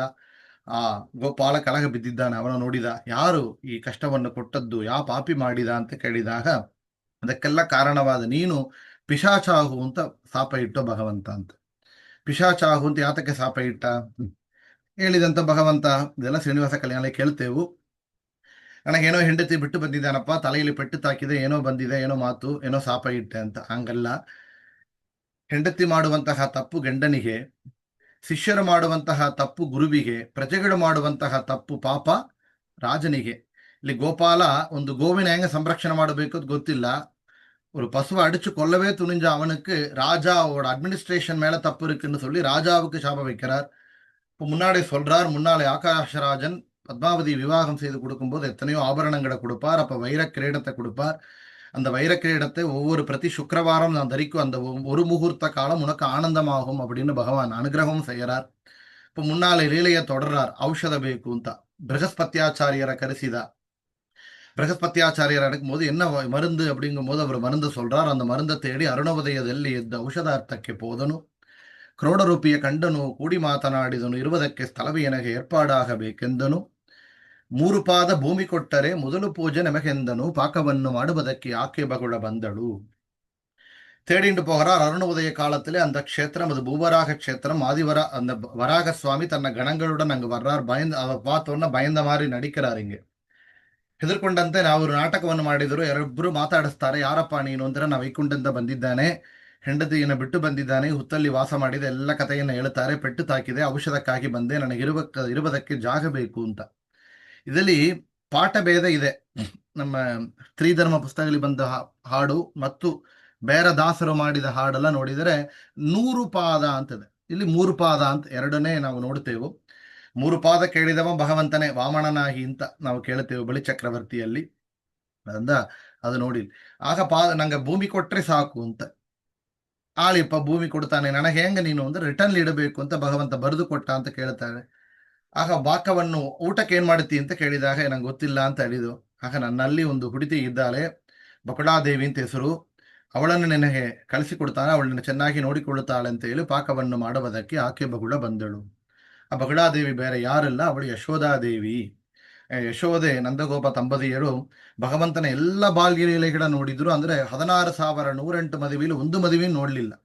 ಆ ಭಗವಂತನಲ್ಲಿ ಪ್ರಾರ್ಥನೆ ಮಾಡಿದರು. ಆಗ ನನಗೆ ನಿನ್ನ ಮದುವೆಯನ್ನು ನೋಡಬೇಕು ಅಂತ ಪ್ರಾರ್ಥನೆ ಮಾಡಿದಾಗ ನನ್ನ ಮದುವೆಯನ್ನು ನೀನೇ ಮುಂದೆ ನಿಂತು ನಡೆಸುವಂತಹ ಭಾಗ್ಯ ಆಗತ್ತೆ ಅಂತ ಭಗವಂತ ವರವನ್ನು ಕೊಟ್ಟಿದ್ದ. ಆಗ ಇಲ್ಲಿ ಬಗುಳಾದೇವಿಯಾಗಿ ಬಂದಿದ್ದಾಳೆ. ಮುಂದೆ ಭಗವಂತ ಬೇಟೆ ಆಡಬೇಕು ಅಂತ ಬೇಟೆಗಾಗಿ ಹೊರಟಿದ್ದ ಭಾನುಕೋಟಿ ತೇಜನು. ಮುಂದೆ ಆ ಬೇಟೆಗೆ ಹೊರಟಾಗ ಅವ ಮಾಡಿಕೊಂಡ ಅಲಂಕಾರವನ್ನು ವರ್ಣನೆ ಮಾಡ್ತಾರೆ ವಾದಿರಾಜರು. ಭಾನುಕೋಟಿ ತೇಜನು ಬೇಟೆ ಹಾಡ ಹೊರಟನು, ಮಂಡೆ ಬಾಚಿ ಕೊಂಡೆ ಹಾಕಿ ಗುಂಡು ಮಲ್ಲಿಗೆ ಮುಡದನು. ಹಾರ ಪದಕ ಕೊರಳಿಗಾಗಿ ನೆತ್ತಿಗೆ ತೆಲಗಬಿಟ್ಟನು, ಅಂಗುಳಿಗೆ ಉಂಗುರಗಳು ರಂಗಶೃಂಗಾರವಾದನು. ಪಟ್ಟೆನುಟ್ಟು ಕಚ್ಚೆಗಟ್ಟಿ ಪೀತಾಂಬರವು ಹೊದ್ದನು, ಡಾಲುಗತ್ತಿ ಉಡಿಗೆ ಚೆಕ್ಕಿ ಜೋಡು ಕಾಳಿಗೆ ಮೆಟ್ಟಿದ. ಕರಡಿ ಬೆಳ್ಳಿಯನ್ನು ಪಿಡಿದು ಕನ್ನಡಿಯ ನೋಡಿದ, ಕನಕಭೂಷಿತವಾದ ಕುದುರೆ ಕಮಲನಾಭವೇರಿದ. ಎಲ್ಲ ಅಲಂಕಾರವನ್ನು ಹೇಳ್ತಾರೆ. ಭಗವಂತ ವಿಷ್ಣು ಅಲಂಕಾರ ಪ್ರಿಯ, ಏನೆಲ್ಲ ಮಾಡಿಕೊಂಡ ಅಂತ ಹೇಳ್ತಾರೆ. ಹಾರ ಪದಕ ಕೊರಳಿಗಾಗಿ, ನೆತ್ತಿಗೆ ತಿಲಕ, ಗುಂಡು ಮುಳ್ಳಿ, ಬಂಡೆ ಬಾಚಿ ಕೊಂಡೆ ಹಾಕಿ, ಅಷ್ಟು ದೊಡ್ಡ ಕೊಂಡೆ ಇಟ್ಟಂದಂತೆ, ಜುಟ್ಟು ಇಟ್ಟಿಂದ ಕೊಂಡೆ ಹಾಕಿ ಗುಂಡು ಮಲ್ಲಿಗೆ ಕೂಡ ಮುಡಕಂಡಂತ ಹೇಳ್ತಾರೆ. ಪಟ್ಟೆನುಟ್ಟು ಕಚ್ಚೆ ಕಟ್ಟಿ ಪೀತಾಂಬರವು ಹೊದ್ದನು. ಹುಡುಗಿ ಆ ಕತ್ತಿಯನ್ನು ಸರಿಕೊಂಡಿದ್ದ, ಕಾಲಲ್ಲಿ ಪಾದುಕೆಯನ್ನು ಜೋಡು ಕಾಲಿಗೆ ಮೆಟ್ಟಿದ, ಕನ್ನಡಿಯ ನೋಡಿ ಅಲಂಕಾರವನ್ನು ನೋಡಿಕೊಳ್ಳುತ್ತಾನೆ. ಕನಕಭೂಷಿತವಾದ ಕುದುರೆ ಕಮಲನಾಭವೇರಿದ. ಕನಕಭೂಷಿತವಾದ ಕುದುರೆ ಎಂದರು ಇಲ್ಲಿ ವಾದಿರಾಜರು. ಆ ಕುದುರೆ ಬೇರೆ ಯಾರಲ್ಲ, ವಾಯುದೇವರು. ವರದೋ ವಾಯುವಾಹನ ಅಂತ ಭಗವಂತನಿಗೆ ವಿಷ್ಣು ಸಹಸ್ರನಾಮದಲ್ಲಿ ಒಂದು ನಾಮ. ಗರುಡವಾಹನಕ್ಕಿಂತ ಹೆಚ್ಚು ಭಗವಂತನಿಗೆ ತುಂಬ ವಿಶೇಷ ಅಂದ್ರೆ ವಾಯುವಾಹನ. ವಾಯುದೇವರೇ ಇಲ್ಲಿ ಕುದುರೆ ರೂಪದಲ್ಲಿ ಬಂದು ಸೇವೆ ಮಾಡಲಿಕ್ಕಾಗಿ ಬಂದಿದ್ದರು. ಅದರಿಂದ 32 ಲಕ್ಷಣ ಇರುವಂತಹ ವಾಯುದೇವರಿಗೆ ಕನಕಭೂಷಿತ ಅಂದರು, ಸ್ವರ್ಣಮಯವಾದ ಅಂತ ತೇಜಸ್ಸಿನಿಂದ ಇರುವಂತಹ ಕುದುರೆ ಅಂತ. ಕಮಲನಾಭವೇರಿದ. ನೇರಾಗಿ ನಂದವನಕ್ಕೆ ಬಂದಿದ್ರು. ಇಲ್ಲಿ ಭಗವಂತ ಪದ್ಮಾವತಿಯನ್ನು ಹೆಣ್ಣು ನೋಲಕ್ಕೆ ಹೊರಟಿದ್ದ. ಕರಿಯ ಹಿಂದೆ ಹರಿಯು ಬರಲು ಕಾಂತರೆಲ್ಲರೂ ಕಂಡರು, ಯಾರು ಇಲ್ಲಿ ಬರುವನೆಂದು ದೂರ ಹೋಗುವೆಂದರು. ಪೌದಿಯಾರು ಇರುವ ಸ್ಥಳಕ್ಕೆ ಯಾವ ಪುರುಷ ಬರುವನು, ಎಷ್ಟು ಹೇಳೆ ಕೇಳೆ ಕೃಷ್ಣ ಕುದುರೆ ಮುಂದೆ ಬಿಟ್ಟನು. ನಂದವನಕ್ಕೆ ಬಂದಾಗ ಅಲ್ಲಿ ಪದ್ಮಾವತಿ ತನ್ನ ಸ್ನೇಹಿತ ಅಲ್ಲಿ ಎಲ್ಲ ಜೊತೆ ಆಟಾಡ್ತಾ ಇದ್ದಳು. ಇಲ್ಲಿ ಆಗ ಒಂದು ಯಾಣೆ ಅವಳನ್ನ ಹಿಂದೆ ಬಂದಿದೆ. ಯಾಣೆಯನ್ನು ನೋಡಿ ಹೆದರ್ಕೊಂಡಿದ್ದಾರೆ. ಇಲ್ಲಿ ಭಗವಂತ ಬೇಟೆ ಆಡ್ತಾ ಬರ್ತಾ ಇದ್ದಾನೆ. ಮೃಗ ರೂಪದಲ್ಲಿ ಇದ್ದ ದೈತ್ಯರನ್ನ ಅಲ್ಲಿ ಕೊಂದಿದ್ದ ಭಗವಂತ. ಅಲ್ಲಿ ಬರ್ತಾ ಇದ್ದ. ಬಂದರೆ ನೀವು ಯಾರು ಬರಬಾರದು, ಇಲ್ಲಿ ಪುರುಷರು ಬರಬಾರದು ಅಂದ್ರೆ ಮುಂದೆ ಬಂದಿದ್ದ. ಆದರೆ ಪರಿಚಯ ಮಾಡಿತಾ ಇದ್ರು. ಮುಂದೆ ಬರಬಾರದು ಅಂತ ಹೇಳ್ತಾರೆ, ಆದರೆ ಪರಿಚಯ ಮಾಡಿಕೊಡ್ತಾರೆ. ಯಾರು ಇವಳು ಪದ್ಮಾವತಿ ಅಂದ್ರೆ ಆಕಾಶರಾಜ ಧರಣಿದೇವಿಯ ಮಗಳು. ಆಕಾಶರಾಜ ಯಾರು? ವೆಂಕಟಾದ್ರಿ ಅಂತ ಪರ್ವತಕ್ಕೆ ನಾಮ ಬರ್ಲಕ್ಕೆ ಕಾರಣವಾದ ಮಾಧವ ಎಂಬ ಬ್ರಾಹ್ಮಣನೇ ಇಲ್ಲಿ ಆಕಾಶರಾಜನಾಗಿ ಬಂದಿದ್ದಾನೆ. ಆಕಾಶರಾಜ ಧರಣಿದೇವಿಗೆ ಮಕ್ಕಳಾಗಿಲ್ಲ. ಆಗ ತನ್ನ ಗುರುವಾದ ಬೃಹಸ್ಪತ್ಯಾಚಾರ್ಯ ಅರ್ಥಲಿ ಕೇಳಿದಾಗ ಯಾಗವನ್ನು ಮಾಡಬೇಕು ಅಂತ ಹೇಳಿದ್ರು. ಯಾಗ ಮಾಡಲಿಕ್ಕೆ ಹೊರಟಿದ್ರು. ನೆಲನ್ನ ಆ ಹಲೆ ಮಣ್ಣು ಒಳಗೆ ಎಲುವು ಉಗುರು ಕೂದಲು ಇರಬಾರದು ಅಂತ ಹೇಳಿ ಯಾಗ ಮಾಡುವಂತ ಜಾಗನ ಶುದ್ಧ ಮಾಡಕ್ಕೆ ಹೊರಟಾಗ ಅಲ್ಲಿ ಕಮಲದ ಪುಷ್ಪ 1000 இதழ் தாமரை இருக்கக்கூடிய ஒரு பூ, ஸ்வர்ணத அந்த பூ இருக்கு. அந்த பூவிலே அந்த புஷ்பத்திலே நடுவிலே பத்மாவதி இருக்கா. பெரிய யாகம் செய்து சந்தான பாகியம் அடையணும்னு கிளம்புறா. அவளுக்கு சந்தான பாகியமா ஆயிடுது. அதான் பகவத் காரியத்துல பிராரம்ப மாத்திர இச்சாவா விஷ்ணு தர்மே நான் நிஷ்பலான்னு. ஆரம்பம் மாத்திரமே போதுமா, இச்சை ஆசைப்பட்டா போதும் அப்படிங்கிறார். அவன் ஆசைப்பட்ட நேரத்திலே பலன் கிடைச்சிடுச்சு. அங்கே பத்மாவதி, அந்த பத்மாவதியே இங்க வந்திருக்கா அப்படிங்கிற சரித்திரம் எல்லாம் இங்க பின்னாலே கவர் ஆயிருக்கு. அப்போ முன்னாலே இவர் பார்க்கறா கல்லுமழையா எல்லாம் இவங்கெல்லாம் பறக்கூடாதுன்னு சொல்லி கல்லினாலே அடிக்கிறா. ಕಲ್ಲುಮಳೆಯ ಅಷ್ಟು ಮಂದಿರೆಲ್ಲ ಸೇರಿ ಪೆಟ್ಟುಗಳನೆ ಹೊಡೆದರು. ಕಲ್ಲುಮಳೆಯ ಕರದರಾಗ ಕುದುರೆಗಳಿಗೆ ಬಿದ್ದಿತು. ಕೇಶಬಿಚ್ಚಿ ವಾಸುದೇವ ಶೇಷಗಿರಿಗೆ ಬಂದನು. ಪರಮಾನ್ನ ಮಾಡಿದ್ದೇನೆ ಉಣ್ಣು ಏಳು ಎಂದಳು. ಅಮ್ಮ ಎನಗೆ ಅನ್ನ ಬೇಡ ಎನ್ನ ಮಗನು ವೈರಿಯು.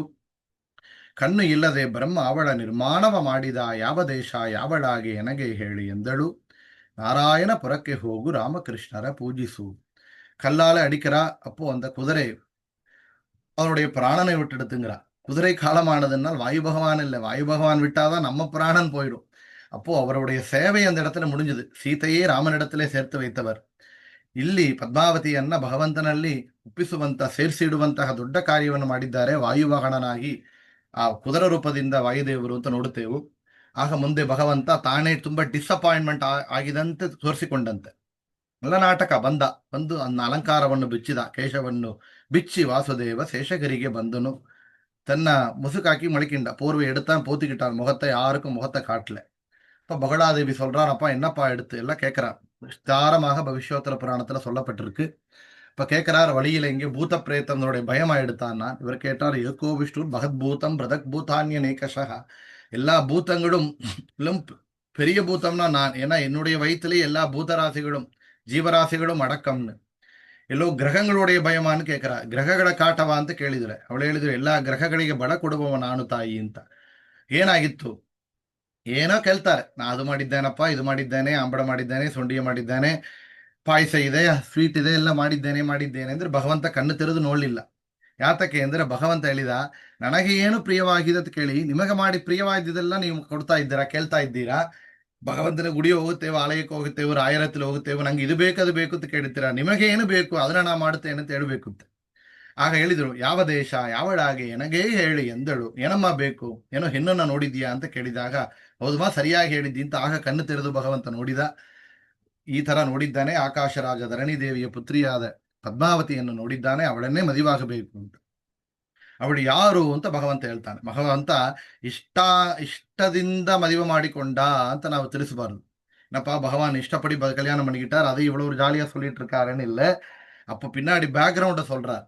ಆ ಆಕಾಶರಾಜ ಧರಣಿದೇವಿ ಮಗಳಾದ ಪದ್ಮಾವತಿ ಬೇರೆ ಯಾರಲ್ಲ, ರಾಮಾಯಣ ಕಾಲದಲ್ಲಿ ರಾಮನಾಗಿ ಅವತಾರ ಮಾಡಿದಾಗ ಸೀತೆಯನ್ನ ರಾವಣ ಅಲ್ಲಿ ಲಂಕೆಗೆ ಕರ್ಕೊಂಡು ಹೋದಾಗ ಸೀತೆ ಹೋಗಿಲ್ಲ, ಅಲ್ಲಿ ಮಾಯ ಸೀತೆಯೇ ಹೋಗಿದ್ದಳು, ಸೀತೆಯ ಪ್ರತಿಕೃತಿ.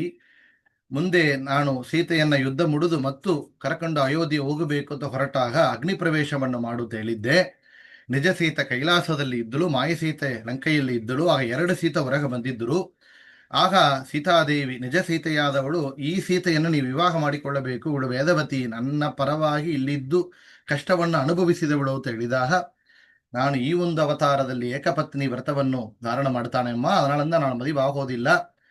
ಮುಂದೆ ಕೃಷ್ಣಾವತಾರದಲ್ಲಿ 16,108 ಜನ ಮದುವಾಗ್ತಾ ಇದ್ದಾನೆ, ಅದು ಬೇಡ, ಪ್ರತ್ಯೇಕವಾಗಿ ಮದುವೆ ಮಾಡಿಕೊಳ್ಳುತ್ತಾನೆ ಶ್ರೀನಿವಾಸನಾಗಿ ಅಂತ ವರ ಕೊಟ್ಟಿದ್ದೆ. ಆ ವೇದವತಿಯೇ ಇಲ್ಲಿ ಪದ್ಮಾವತಿಯಾಗಿ ಬಂದಿದ್ದಾಳೆ ಅಂತ ಎಲ್ಲ ವಿಷಯವನ್ನು ಕೂಡ ಇಲ್ಲಿ ಭಗವಂತ ಹೇಳ್ತಾ ಇದ್ದಾನೆ.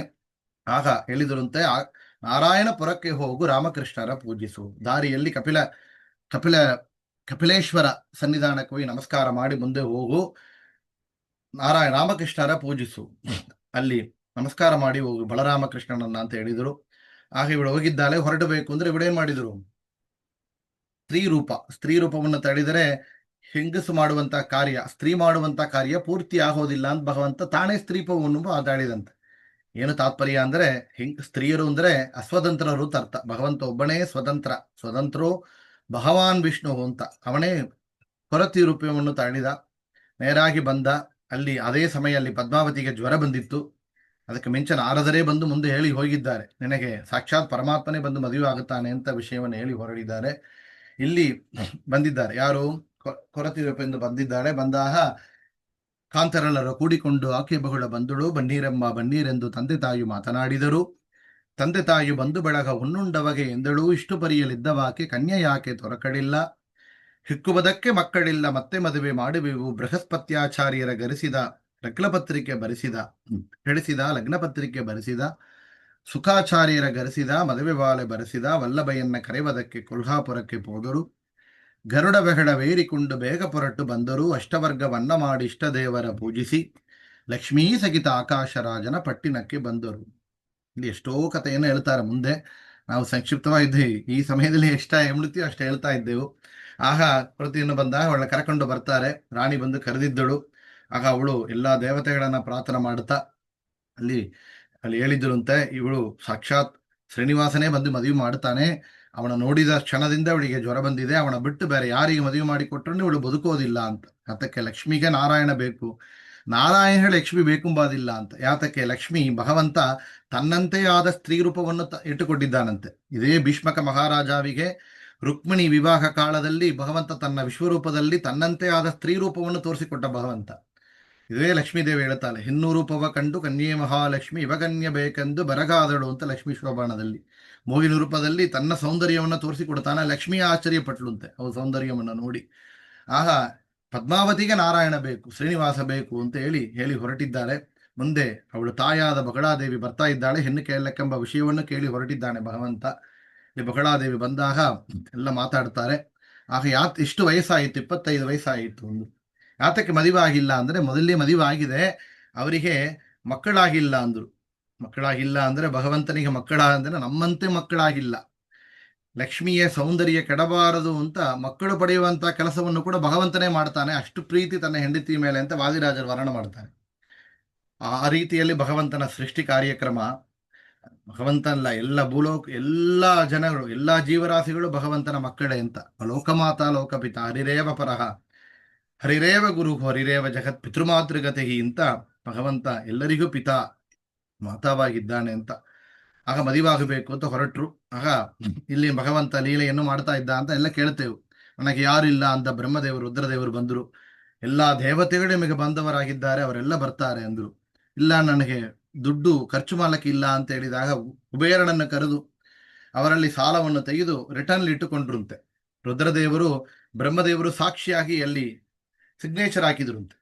ಎಲ್ಲ ಕೇಳ್ತೇವೆ. ಕಲಿಯುಗ ಮುಡಿಯೋ ಪರ್ಯಂತ ನಾವು ಬಡ್ಡಿಯನ್ನು ಕೊಡ್ತಾನೆ, ಹಿಂದೆ ಪ್ರಿನ್ಸಿಪಲ್ ಅಮೌಂಟ್ ಅನ್ನು ಕೊಟ್ಟು ಬಿಡ್ತಾನೆ ಅಂತ ಭಗವಂತ ಎಲ್ಲ ಬರೆದು ಕೊಟ್ಟಿದ್ದಾನೆ. ಮತ್ತೆ ಏನ್ ಹೇಳಿದಾರೆ, ನನಗೆ ಮದುವೆ ಆಗಬೇಕು ಅಂದ್ರೆ ಲಕ್ಷ್ಮಿ ಬರಬೇಕು ಅಂತ ಹೇಳಿದಾಗ ಗರುಡ ಬೇಗಡ ಬೇರಿಕೊಂಡು ಬೇಗ ಹೊರಟು ಬಂದಳು. ಸೂರ್ಯವನ್ನು ಕಳಿಸಿಕೊಟ್ಟ. ಏನ್ ಹೇಳಬೇಕು ಅಂದ್ರೆ, ನಿಮ್ಮ ಗಂಡ ಸೀರಿಯಸ್ ಆಗಿದ್ದಾನೆ ಅಂತ ಹೇಳಿದ್ರೆ ಬರ್ತಾಳೆ ಅಂತ. ಮಹಾಲಕ್ಷ್ಮಿ ಗೊತ್ತು ಸೀರಿಯಸ್ ಆಗಿ ಇರುವವನ್ನ ಕಾಪಾಡಿಸುವ ಭಗವಂತ. ಅವಳಿಗೆ ಲೀಲೆಯನ್ನು ಗೊತ್ತು, ಬರ್ತಾಳೆ. ಬಂದು ಅವಳನ್ನು ಕೂಡ ಈ ಲೀಲೆಯ ಅನುಸರಿಸಿ ನಾಟಕವನ್ನು ಮಾಡಿದಳು. ಆಗ ಎಲ್ಲರೂ ಸೇರಿ ಜೊತೆಯಾಗಿ ಆಕಾಶರಾಜನ ಪಟ್ಟಣಕ್ಕೆ ಹೊರಟರು. ಆ ಭಗವಂತ ಒಬ್ಬರೊಬ್ಬರಿಗೆ ಒಂದೊಂದು ಡಿಪಾರ್ಟ್ಮೆಂಟ್ ಕೊಟ್ಟಂತೆ. ಅಡಿಗೆಯನ್ನ ಅಗ್ನಿದೇವರಿಗೆ, ಸೆಂಟು ಬುಡಿಯ ಕಾರ್ಯ ಅಂದ್ರೆ ವಾಯುದೇವರಿಗೆ, ಗಂಧವನ್ನು ಮಾಡುವಂತ ನೀರ್ ಕಾರ್ಯ ನೀರ ವ್ಯವಸ್ಥೆ ವರುಣದೇವರಿಗೆ, ಸೆಕ್ಯೂರಿಟಿ ಗಾರ್ಡ್ ಅಂದ್ರೆ ಯಮದೇವರಿಗೆ, ಎಲ್ಲ ವಿಷಯಗಳನ್ನೆಲ್ಲರಿಗೆ ಇನ್ವಿಟೇಷನ್ ತಗೊಂಡೋಗಿ ಕೊಡಬೇಕು ಅಂದ್ರೆ ಸುಬ್ರಹ್ಮಣ್ಯ ದೇವರಿಗೆ, ಅವರು ಮಯೂರ್ ವಾಹನ ಮೈಲ್ ವಾಹನ ಎಲ್ಲ ತಗೊಂಡೋಗಿ ಕೊಡ್ತಾರೆ ಅವ್ರನ್ನು. ರಿಸೆಪ್ಷನಿಸ್ಟ್ ಅಂದ್ರೆ ಮನ್ಮಥನ ಮದುವೆಯಲ್ಲಿ ರಿಸೆಪ್ಷನಿಸ್ಟ್ ಆಗಿ ಕೂಡಿಸಿದ್ರು ಅಂತ. ಹಿಂಗ ಒಬ್ಬರೊಬ್ಬರಿಗೆ ಒಂದು ಕೆಲಸವನ್ನು ಕೊಟ್ಟ. ದಾಡಿಯಲ್ಲಿ ಅಡಿಗೆ ಮಾಡಬೇಕು ಅಂದ್ರೆ ಪಾತ್ರೆಗಳಿಲ್ಲ ಅಂತ ಹೇಳಿದಾಗ ಸ್ವಾಮಿ ಪುಷ್ಕರಣದಲ್ಲಿ ಅನ್ನ ಮಾಡಿ, ಪಾಪ ವಿನಾಶನದಲ್ಲಿ ತೊವೆ ಮಾಡಿ ಅಂತ ಒಬ್ಬೊಂದು ತೀರ್ಥದಲ್ಲಿಯೇ ನೈವೇದ್ಯದ ಅರಿಯ ವ್ಯವಸ್ಥೆ ಮಾಡಿಕೊಟ್ಟು, ಅಹೋಬಿಲ ನರಸಿಂಹನಿಗೆ ನೈವೇದ್ಯ ಮಾಡು ಅಂತ ಹೇಳಿದಂತ ಭಗವಂತ ಮಾಡಿ ಎಲ್ಲರಿಗೆ ಬಡಿಸಿದರು. ಮಧ್ಯದಲ್ಲಿ ಇಲ್ಲಿ ಕೇಳ್ತೇವೆ, ಇಲ್ಲಿ ಪತ್ರಿಕೆಯನ್ನು ಕೊಡಬೇಕು. ಮದುವೆಗೆ ಬರಬೇಕು ಅಂದ್ರೆ ಮೊದಲಲ್ಲಿ ಬೃಹಸ್ಪತ್ಯಾಚಾರ್ಯರ ಕರೆಸಿದ, ಲಗ್ನ ಪತ್ರಿಕೆ ಬರೆಸಿದ. ಬೃಹಸ್ಪತ್ಯಾಚಾರ್ಯರಿಂದ ಲಗ್ನ ಪತ್ರಿಕೆ ಬರೆದರು. ಸುಖಾಚಾರ್ಯರಿಂದ ಮದುವೆ ಪತ್ರಿಕೆಯನ್ನು ಕೊಟ್ಟು ಕಳಿಸಿದಾಗ ಸುಖಬ್ರಹ್ಮ ಋಷಿಗಳು ಭಾಗವತವನ್ನು ಹೇಳಿದವರು ನೇರ ಬರ್ತಾರೆ. ಭಗವಂತನಲ್ಲಿ ಪತ್ರಿಕೆಯನ್ನು ಕೊಟ್ಟರು. ಭಗವಂತ ಆನಂದವಾದ. ಇದೆಲ್ಲ ಮುಂದೆ ನಡೆದಿದೆ. ಆಮೇಲೆ ಇಲ್ಲಿ ಮದುವೆ ಬಂದಿದ್ದಾರೆ. ಆಗ ದಾರಿಯಲ್ಲಿ ಸುಖಬ್ರಹ್ಮ ಋಷಿಗಳ ಆಶ್ರಮಕ್ಕನ್ನು ಬಂದಿದ್ದಾರೆ. ಬಂದಾಗ ಭಗವಂತನಿಗೆ ಅಡಿಗೆ ಮಾಡಿಟ್ಟಿದ್ದಂತ ವೃದ್ಧರಿದ್ದವರು 4 ಜನಕ್ಕೆ ಅಂತ ಅದು ಮಾಡಿಟ್ಟಾಗ ಎಲ್ಲರಿಗೆ ಗೊತ್ತಾಗಿತ್ತು, ಏನು ಭಗವಂತ ನಮ್ಮನ್ನ ಬಿಟ್ಟು ಊಟ ಮಾಡಿದ್ದಾನೆ ಅಂತ. ಭಗವಂತ ಹೊರಗೆ ಬಂದು ತೇಗಿ ಬಿಟ್ಟಂತೆ. ಎಲ್ಲರಿಗೂ ಹೊಟ್ಟೆ ತುಂಬಿತ್ತು. ಭಗವಂತನಿಗೆ ಮೈಯಲ್ಲಿ ನೈವೇದ್ಯ ಮಾಡಿದರೆ ನಮ್ಮ ಕುಲಕೋಟಿಯನ್ನು ಉದ್ಧಾರ ಮಾಡ್ತಾನೆ, ಹೊಟ್ಟೆ ತುಂಬಿಸ್ತಾನಕ್ಕೆ ಭಗವಂತ ಅಂತ. ಆಗ ಮುಂದೆ ಆಕಾಶರಾಜನ ಪಟ್ಟಣಕ್ಕೆ ಹೋದರು. ಕನಕಭೂಷಿತವಾದ ಮಂಟಪ ಕಮಲನಾಭವೇರಿದ. ಕಮಲನಾಭ ಕಾಂತಿಗೆ ಕಂಕಣವ ಕಟ್ಟಿದ. ಶ್ರೀನಿವಾಸ ಪದ್ಮಾವತಿಗೆ ಮಾಂಗಲ್ಯವ ಕಟ್ಟಿದ. ಶ್ರೀನಿವಾಸನ ಮದಿವ ನೋಡೆ ಶ್ರೀಯರೆಲ್ಲರೂ ಬನ್ನಿರೆ. ದೊಂಡಿಮಾನ್ ರಾಜ ಆಕಾಶರಾಜನ ತಮ್ಮ ಆಕಾಶರಾಜ ಧರಣಿದೇವಿ ಬಂದು ವಿಷ್ಣುವಿನ ಪಾದವನ್ನು ತೊಳೆದರಂತೆ. ಮನೆಯ ಆಲಯ ಅಂತ ಕೇಳಿದರೆಯೇ ಅದು ವಧುವರರಲ್ಲಿ ಲಕ್ಷ್ಮೀನಾರಾಯಣ ಸನ್ನಿಧಾನ ಅಂತ. ನಾರಾಯಣನೇ ವರನಾಗಿ ಬಂದಿದ್ದಾನಂದ್ರೆ ಎಷ್ಟು ಪುಣ್ಯ ಇರಬೇಕು. ಪಾದವನ್ನು ತೊಳೆದು ಅವನಿಗೆ ಕನ್ಯಾದಾನವನ್ನು ಮಾಡಿದ. ತನ್ನ ಹೆಣ್ಣನ್ನು ನಾವೇ ಕನ್ಯಾದಾನ ಮಾಡಬೇಕು ಅಂದ್ರೆ ಹೆಣ್ಣನ್ನ ಅಲೆಯನಿಗೆ ನಾರಾಯಣನಿಗೆ ಸಮರ್ಪಣ ಅಂತ ಕೊಡಬೇಕು. ಇಲ್ಲಿ ನಾರಾಯಣನಿಗೆ ಕೊಟ್ಟಿದ್ದಾನ ತನ್ನ ಮಗಳನ್ನ ಅಂತ ಆಕಾಶರಾಜನ ಪುಣ್ಯವನ್ನು ಪಡೆದ. ಆಗ ಕಮಲನಾಭ ಕಾಂತಿಗೆ ಕಂಕಣವ ಕಟ್ಟಿದ. ಶ್ರೀನಿವಾಸ ಪದ್ಮಾವತಿಗೆ ಮಾಂಗಲ್ಯವ ಕಟ್ಟಿದ. ಮಾಂಗಲ್ಯ ದಾರವನ್ನು ಮಾಡಿದ. ಕಂಕಣ ದಾರವನ್ನು ಕಟ್ಟಿದ. ಮಾಂಗಲ್ಯ ಧಾರಣವನ್ನು ಮಾಡಿದ. ಆಗ ನಾವೆಲ್ಲರೂ ಹೇಳುವಂತಹ ಶ್ಲೋಕ, ಮಾಂಗಲ್ಯಂ ತಂತುನಾನೇನ ಮಮ ಜೀವನ ಹೇತುನ ಅಂತ. ನನ್ನ ಜೀವನಕ್ಕೆ ಹೇತುವಾದ ಈ ಮಾಂಗಲ್ಯವನ್ನು ನಿನಗೆ ಕಟ್ಟುತ್ತಾನೆ ಅಂತ ಭಗವಂತ ಹೇಳಿದ. ಜಗಜ್ಜೀವನ ಹೇತುನ, ಈ ಜಗತ್ತಿಗೆ ಹೇತುವಾಗಲಿ ಅಂತ. லட்சுமிநாராயணರಿಗೆ வியோகில்ல, பிரிவுங்கிறதே இல்லை. லக்ஷ்மி எப்போதும் பகவானுடைய வட்சஸ்தலத்திலேயே வாசம் பண்றான். அப்படி இருக்கும்போது எதுக்கு இந்த கல்யாணம்னா, தாசர் சொல்றார், ஒளிது பகுதரிகாகின்னு, பக்தர்களுக்காக இந்த கல்யாணம். ஏன்னா அப்படி பண்றதுனால இப்போ நம்ம படிச்சுட்டு இருக்கோம், அப்படி சொல்றதுனால கேட்டுட்டு இருக்கோம், அப்படி சொல்றதுனால பாராயணம் செஞ்சுட்டு இருக்கோம், அப்படி சொல்றதுனால ஆத்துல கல்யாணம் பண்ணி பார்க்கிறோம். அதனாலே பக்தர்களுக்கு அதனாலே ಸಾಧನೆ ಮಾರ್ಗವಾಗಟ್ಟುಮ್ನು ಭಗವಾನ್ பண்ணாராம். அதனாலே ಒಳಿತು ಬಹುದರಿಗಾಗಿ ಮದುವೆ ಮಾಡಿಕೊಂಡೆ ಅಂತ ಆ ರೀತಿಯಲ್ಲಿ ಲೀಲೆಯನ್ನು ಮಾಡಿದ. ಭಗವಂತನಲ್ಲಿ ಲಕ್ಷ್ಮಿಯನ್ನ ಪದ್ಮಾವತಿಯ ನಾರಾಯಣಿಗೆ ಒಪ್ಪಿಸಿದರೆ ಅದು ಮದುವೆ, ಲಕ್ಷ್ಮಿಯನ್ನ ನಾರಾಯಣನಿಗೆ ಒಪ್ಪಿಸಿದರೆ ಅದು ಮದುವೆ. ನಾವು ಒಪ್ಪಿಸಬೇಕು ಅಂತ ನಮಗೆ ನ್ಯಾಯವಾದ ರೀತಿಯಲ್ಲಿ ಏನು ಸಂಪಾದನೆ ಮಾಡಿದರೆ ಆ ಲಕ್ಷ್ಮಿ ಸಂಪತ್ತು ಅದನ್ನು ಭಗವಂತನಿಗೆ ಸಮರ್ಪಣ, ಜ್ಞಾನ ಕಾರ್ಯಕ್ಕಾಗಿ, ಬ್ರಾಹ್ಮಣ ಭೋಜನಕ್ಕಾಗಿ, ಯಜ್ಞ ಯಾಗಕ್ಕಾಗಿ, ದೇವರ ಪೂಜೆಗಾಗಿ ಒಪ್ಪಿಸಿದರೆ ಅದು ಪದ್ಮಾವತಿ ಶ್ರೀನಿವಾಸನ ಕಲ್ಯಾಣ. ಮನೆಯಲ್ಲಿ ತುಳಸಿ ಇದೆ, ಹೂವಿದೆ, ನೀರಿದೆ ಅಂದರೆ ಅದು ಲಕ್ಷ್ಮಿ, ನಮಗಾಗಿ ಬಂದ ಲಕ್ಷ್ಮಿ ಪದ್ಮಾವತಿ. ಅದನ್ನು ಭಗವಂತನಿಗೆ ಸಮರ್ಪಣ ಮಾಡಿದರೆ ಅದೇ ಪದ್ಮಾವತಿ ಶ್ರೀನಿವಾಸನ ಕಲ್ಯಾಣ. ಬಾಯಲ್ಲಿ ಶಬ್ದಗಳು ಬರಬೇಕು ಅಂದ್ರೆ ಲಕ್ಷ್ಮಿ ಅನುಗ್ರಹ ಬೇಕು. ತುತಿ ದದಿಗಳಿಗೆ ಅಭಿಮಾನಿ ಲಕುಮಿ ಅಂತ, ಮುಖ್ಯ ವಾಕ್ ಅಭಿಮಾನಿನಿ ಅಂದ್ರೆ ಮಹಾಲಕ್ಷ್ಮಿ. ಆ ವಾಕ್ ಶಬ್ದಗಳನ್ನ ಭಗವಂತನ ನಾಮ ಹೇಳಿದರೆ ಅದುವೇ ಪದ್ಮಾವತಿ ಶ್ರೀನಿವಾಸನ ಕಲ್ಯಾಣ ಅಂತ ಹೇಳ್ತಾರೆ. ಲಕ್ಷ ತಪ್ಪು ಎನ್ನಲ್ಲಿ ಉಂಟು ಪಕ್ಷಿ ವಾಹನನೆ ಸಲಹೆನ್ನ, ಕೋಟಿ ತಪ್ಪು ಎನಗೆ ಉಂಟು ಕುಸುಮನಾಭ ಸಲಹೆನ್ನ, ಶಂಕ ಇಲ್ಲದ ವರವ ಕೊಡುವ ವೆಂಕಟೇಶನೇ ಸಲಹೆನ್ನ, ಭಕ್ತಿಯಿಂದ ಹೇಳಿ ಕೇಳಿದವರಿಗೆ ಮುಕ್ತಿ ಕೊಡುವ ಹಯವದನ ಅಂತೇಳಿ ಆದಿರಾಜರು ತಮ್ಮ ಮುದ್ರೆಯಿಂದ, ಹಯವದನ ಮುದ್ರೆಯಿಂದ ಸಮರ್ಪಣೆ ಮಾಡ್ತಾರೆ. ನೋಡಿ, ಭಗವಂತನಲ್ಲಿ ಯಾವ ರೀತಿಯಲ್ಲಿ ಪ್ರಾರ್ಥನೆ ಮಾಡಬೇಕು ಅಂತ ಹೇಳ್ತಾರೆ. ಪ್ರಾಯಶ್ಚಿತ್ತ ರೂಪ, ನಾವು ರೂಪದಿಂದ ಪ್ರಾಯಶ್ಚಿತ್ತವನ್ನು ಭಗವಂತನ, ನಾವು ತಪ್ಪು ಮಾಡಿದ್ದೇವೆ ಸ್ವಾಮಿ, ನನ್ನ ರಕ್ಷಣೆ ಮಾಡು ಅಂತ. ಅವರು ತಪ್ಪು ಮಾಡಲಿಲ್ಲ. ವಿಜಯೇಂದ್ರ ತೀರ್ಥರು ಪಾಪ ವಿಮೋಚನ ಸ್ತೋತ್ರ ಅಂತ ಮಾಡಿಕೊಟ್ರು, ಪುರಂದರದಾಸರು ಮಾಡಿದ್ದಾರೆ. ನಾವು ಸೆಪರೇಟ್ ಆಗಿ ಒಂದು ಟಾಪಿಕ್ ಇದೆ, ಪ್ರಾಯಶ್ಚಿತ್ತ ರೂಪದಿಂದ ದಾಸರು ಮಾಡಿದ ಕೃತಿಗಳು ಅಂತ. ನಮ್ಮ ಲಿಸ್ಟ್ಲಿ ಅದು ಒಂದು ಟಾಪಿಕ್ ಇದೆ, ಆ ವಿಸ್ತಾರವಾಗಿ ನೋಡೋಣ. ಜಗನ್ನಾಥದಾಸರು ಮಾಡಿದ್ದಾರೆ, ನರಹರಿಯ ನಿನ್ನ ನಾಮ ಸ್ಮರಣೆ ಮಾಡದೆ ನರಕಕ್ಕೆ ಪುರಿಯಾದನು. ಪುರಂದರದಾಸರು ಮಾಡಿದ್ದಾರೆ, ನಾ ಮಾಡಿದ ಕರ್ಮ ಬಲವಂತವಾದರೆ ನೀ ಮಾಡುವುದೇನೋ ರಂಗ. ಎಲ್ಲರೂ ರಾಯರೇ ಮಾಡಿದ್ದಾರೆ. ಧಾರಣೆಯೊಡು ಭಾರ ಜೀವನನಾಗಿ ದಾರಿ ತಪ್ಪಿ ನಡೆದೆ ಎಂದು ಎನಗೆ ಗೋವಿಂದ. ಎಲ್ಲರೂ ಕೂಡ ಪ್ರಾಯಚಿತ್ತದಿಂದ ಭಗವಂತನಿಗೆ ಹೆಂಗೆ ಪ್ರಾರ್ಥನೆ ಮಾಡಬೇಕು ಇಲ್ಲಿ ಹೇಳಿ ತೋರಿಸ್ತಾರೆ. ಲಕ್ಷ ತಪ್ಪು ಎನ್ನಲ್ಲಿ ಉಂಟು ಪಕ್ಷಿ ವಾಹನನೆ ಸಲಹೆನ್ನ, ಕೋಟಿ ತಪ್ಪು ಎನಗೆ ಉಂಟು ಕುಸುಮನಾಭ ಸಲಹೆಯನ್ನ, ಶಂಕೆಯಿಲ್ಲದ ವರವ ಕೊಡುವ ವೆಂಕಟೇಶನೇ ಸಲಹೆಯನ್ನ, ಭಕ್ತಿಯಿಂದ ಹೇಳಿ ಕೇಳಿದವರಿಗೆ ಮುಕ್ತಿ ಕೊಡುವ ಹಯವದನ ಅಂತ. ಲಕ್ಷ ತಪ್ಪು ನನಗೆ ಉಂಟು, ಕೋಟಿ ತಪ್ಪು ಎನಗೆ ಉಂಟು ಅಂತ ಭಗವಂತನಲ್ಲಿ ಪ್ರಾರ್ಥನೆ ಮಾಡ್ತಾ ಮುಕ್ತಿಯನ್ನೇ ಕೊಡುವ ಅಂತ. ಯಾವಾಗ ಭಕ್ತಿಯಿಂದ ಹೇಳಿ ಕೇಳಿದವರಿಗೆ, ನಾವು ಹೇಳಿದ್ದೇವು ಕೇಳಿದ್ದೆವು, ಮುಕ್ತಿಯನ್ನೇ ಕೊಡ್ತಾನೆ. ನೋಡ್ರಿ, 4 ಗಂಟತ್ತು ಸಿನಿಮಾ ಓದ್ತೇವೆ ಅಂದ್ರೆ ಅದಕ್ಕೆ 2 ಗಂಟದ್ದು ಬುಕ್ ಮಾಡಬೇಕು, 2 ಗಂಟದ್ದು 4 ಗಂಟದ್ದು ಟ್ರಾವೆಲ್ ಮಾಡಬೇಕು, ಹೋಗಿ ಬಂದು ಮೈ ಟಯರ್ಡ್, ರೂಪ ಖರ್ಚು ಎಲ್ಲ ವೇಸ್ಟ್. 45 ಮಿನಿಟ್ಸ್ ಇಡೀ ಶ್ರೀನಿವಾಸ ಕಲ್ಯಾಣ ಭಕ್ತಿಯಿಂದ ಹೇಳಿದ್ದೀರಿ ಕೇಳಿದ್ದೀರಿ, ಮುಕ್ತಿಯನ್ನೇ ಕೊಡ್ತಾನೆ ಅಂದ್ರೆ ಇಷ್ಟು ಪುಣ್ಯದ ಭಾಗ್ಯದು, ಒಂದು ಸಂಪತ್ತು ಅಂತ ವಾದಿರಾಜರು ಸುಲಭವಾಗಿ ಮಾಡಿಕೊಟ್ಟ ಶ್ರೀನಿವಾಸ ಕಲ್ಯಾಣ. ಅದಕ್ಕೆ ಪ್ರಸನ್ನ ವೆಂಕಟದಾಸರು ಮಂಗಳವನ್ನು ಮಾಡಿಕೊಟ್ಟಿದ್ದಾರೆ. ಜಯ ಜಯ ಶ್ರೀನಿವಾಸಗೆ, ಜಯ ಜಯ ಪದ್ಮಾವಧಿಗೆ, ಅಳಿದಂತ ಶ್ರೀಹರಿಗೆ ನಿತ್ಯ ಶುಭ ಮಂಗಳ. ಕಾಂತೆಯ ಕರದಲ್ಲಿ ಕಲ್ಲು ಬಿಟ್ಟು ದಿಂದವಗೆ ಅಂತ, ಕಲ್ಲು ಪೆಟ್ಟು, ಕಲ್ಲು ಬಡಿದು ಅವನು ಸ್ವೀಕಾರ ಮಾಡಿದವ. ಲಜ್ಜೆಯ ಇಲ್ಲಾಂಗಿರುವ ಮೂರ್ಜಗದೊಡೆಯನಿಗೆ ಮಂಗಳ. ಶೇಷಾದ್ರಿ ಗಿರಿವಾಸ ಶ್ರೀದೇವಿ ಅರಸಗೆ, ಕಲ್ಯಾಣ ಮೂರ್ತಿಗೆ ನಿತ್ಯ ಜಯಮಂಗಳ ಅಂತೇಳಿ ಕಲಿಯುಗದಲ್ಲಿ ಹರಿಕಾಂತಗೆ ಒಳಿದಾನ ಮೂರ್ತಿಗೆ ಪ್ರತಿಯಾದಿ ಬಂದ ಪ್ರಸನ್ನ ವೆಂಕಟ ವಿಠಲನಿಗೆ, ಪ್ರಸನ್ನ ವೆಂಕಟದಾಸರಿ ಎದುರು ವಿಶೇಷವಾಗಿ ಮಂಗಳವನ್ನು ಹೇಳಿದ್ದಾರೆ. ಇದು ವಾದಿರಾಜರು ಮಾಡಿಕೊಟ್ಟ ಶ್ರೀನಿವಾಸ ಕಲ್ಯಾಣ. ನಿಮಗೆ ಇದಕ್ಕೆ 45 ಮಿನಿಟ್ಸ್ ಆಗಿದೆ. ಇನ್ನು ಸಮಯ ಇದ್ದರೆ ಇನ್ನು ಕೊಂಚ ಮತ್ತೆ ಇನ್ನು 3 ಜನ ಮಾಡಿದ ಶ್ರೀನಿವಾಸ ಕಲ್ಯಾಣ, ಇಷ್ಟು ವಿಸ್ತಾರವಾಗಿ ನೋಡೋದಿಲ್ಲ. ಅಟ್ಲೀಸ್ಟ್ ಅದ್ರಲ್ಲಿ ಏನು ವಿಶೇಷವಾಗಿ ಬಂದಿದೆ ಅಂತ ಮಟ್ಟು ನೋಡೋಣ ಅಂತ ಪ್ರಯತ್ನ ಮಾಡೋಣ ಅಂತ ಅನಿಸಿಕೊಂಡಿದ್ದಾನೆ. ಇಲ್ಲಿ ಒಂದು ಪಾಸ್, ಇದು ಕ್ವಶ್ಚಿನ್ ಇದೆಯಾ, ಇದರಲ್ಲಿ ಕೊಂಚ ಪಾಠ ಭೇದ ಇದೆ. ನಮ್ಮ ಸ್ತ್ರೀ ಧರ್ಮ ಪುಸ್ತಕದಲ್ಲಿ ಕೊಂಚ ನಾನು ಬೇರೆ ಅರ್ಥ ಕೊಟ್ಟಿದ್ದಾರೆ, ಸರಸ್ವತಿ ಶ್ರೀಪತಿ ಅರ್ಥ ಕೂಡ ಕೊಟ್ಟಿದ್ದಾರೆ. ಅದನ್ನು ನಾವು ನೋಡಿದ್ರೆ ಇದರಲ್ಲಿ ಆ್ಯಡ್ ಮಾಡಿ ಕೊಡ್ತಾನೆ ನಿಮಗೆ. ಇದರಲ್ಲಿ ಏದೋ ಕ್ವಶ್ಚಿನ್ ಇದೆಯಾ, ನಾ ಇಂಗ್ಲಿಷ್ ವರ್ಷನ್ ಕೊಟ್ಟಿದ್ದಾನೆ. ಯಾರಿಗೆ ತಮಿಳ್ ಬರೋದು, ನಮ್ಮ ಈ ಕಾಲದಲ್ಲಿ ಚಿಕ್ಕ ಮಕ್ಕಳ ತಮಿಳ್ ಓದಕ್ಕೆ ಬರೋದಿಲ್ಲ, ಇಂಗ್ಲಿಷ್ಲಿ ಓದ್ತಾರೆ, ಅದರಿಂದ ಇಂಗ್ಲಿಷ್ನ ಆ್ಯಡ್ ಮಾಡಿದ್ದಾನೆ. ಇದರಲ್ಲಿ ಏದೋ ಕ್ವಶ್ಚಿನ್ ಇದೆಯಾ?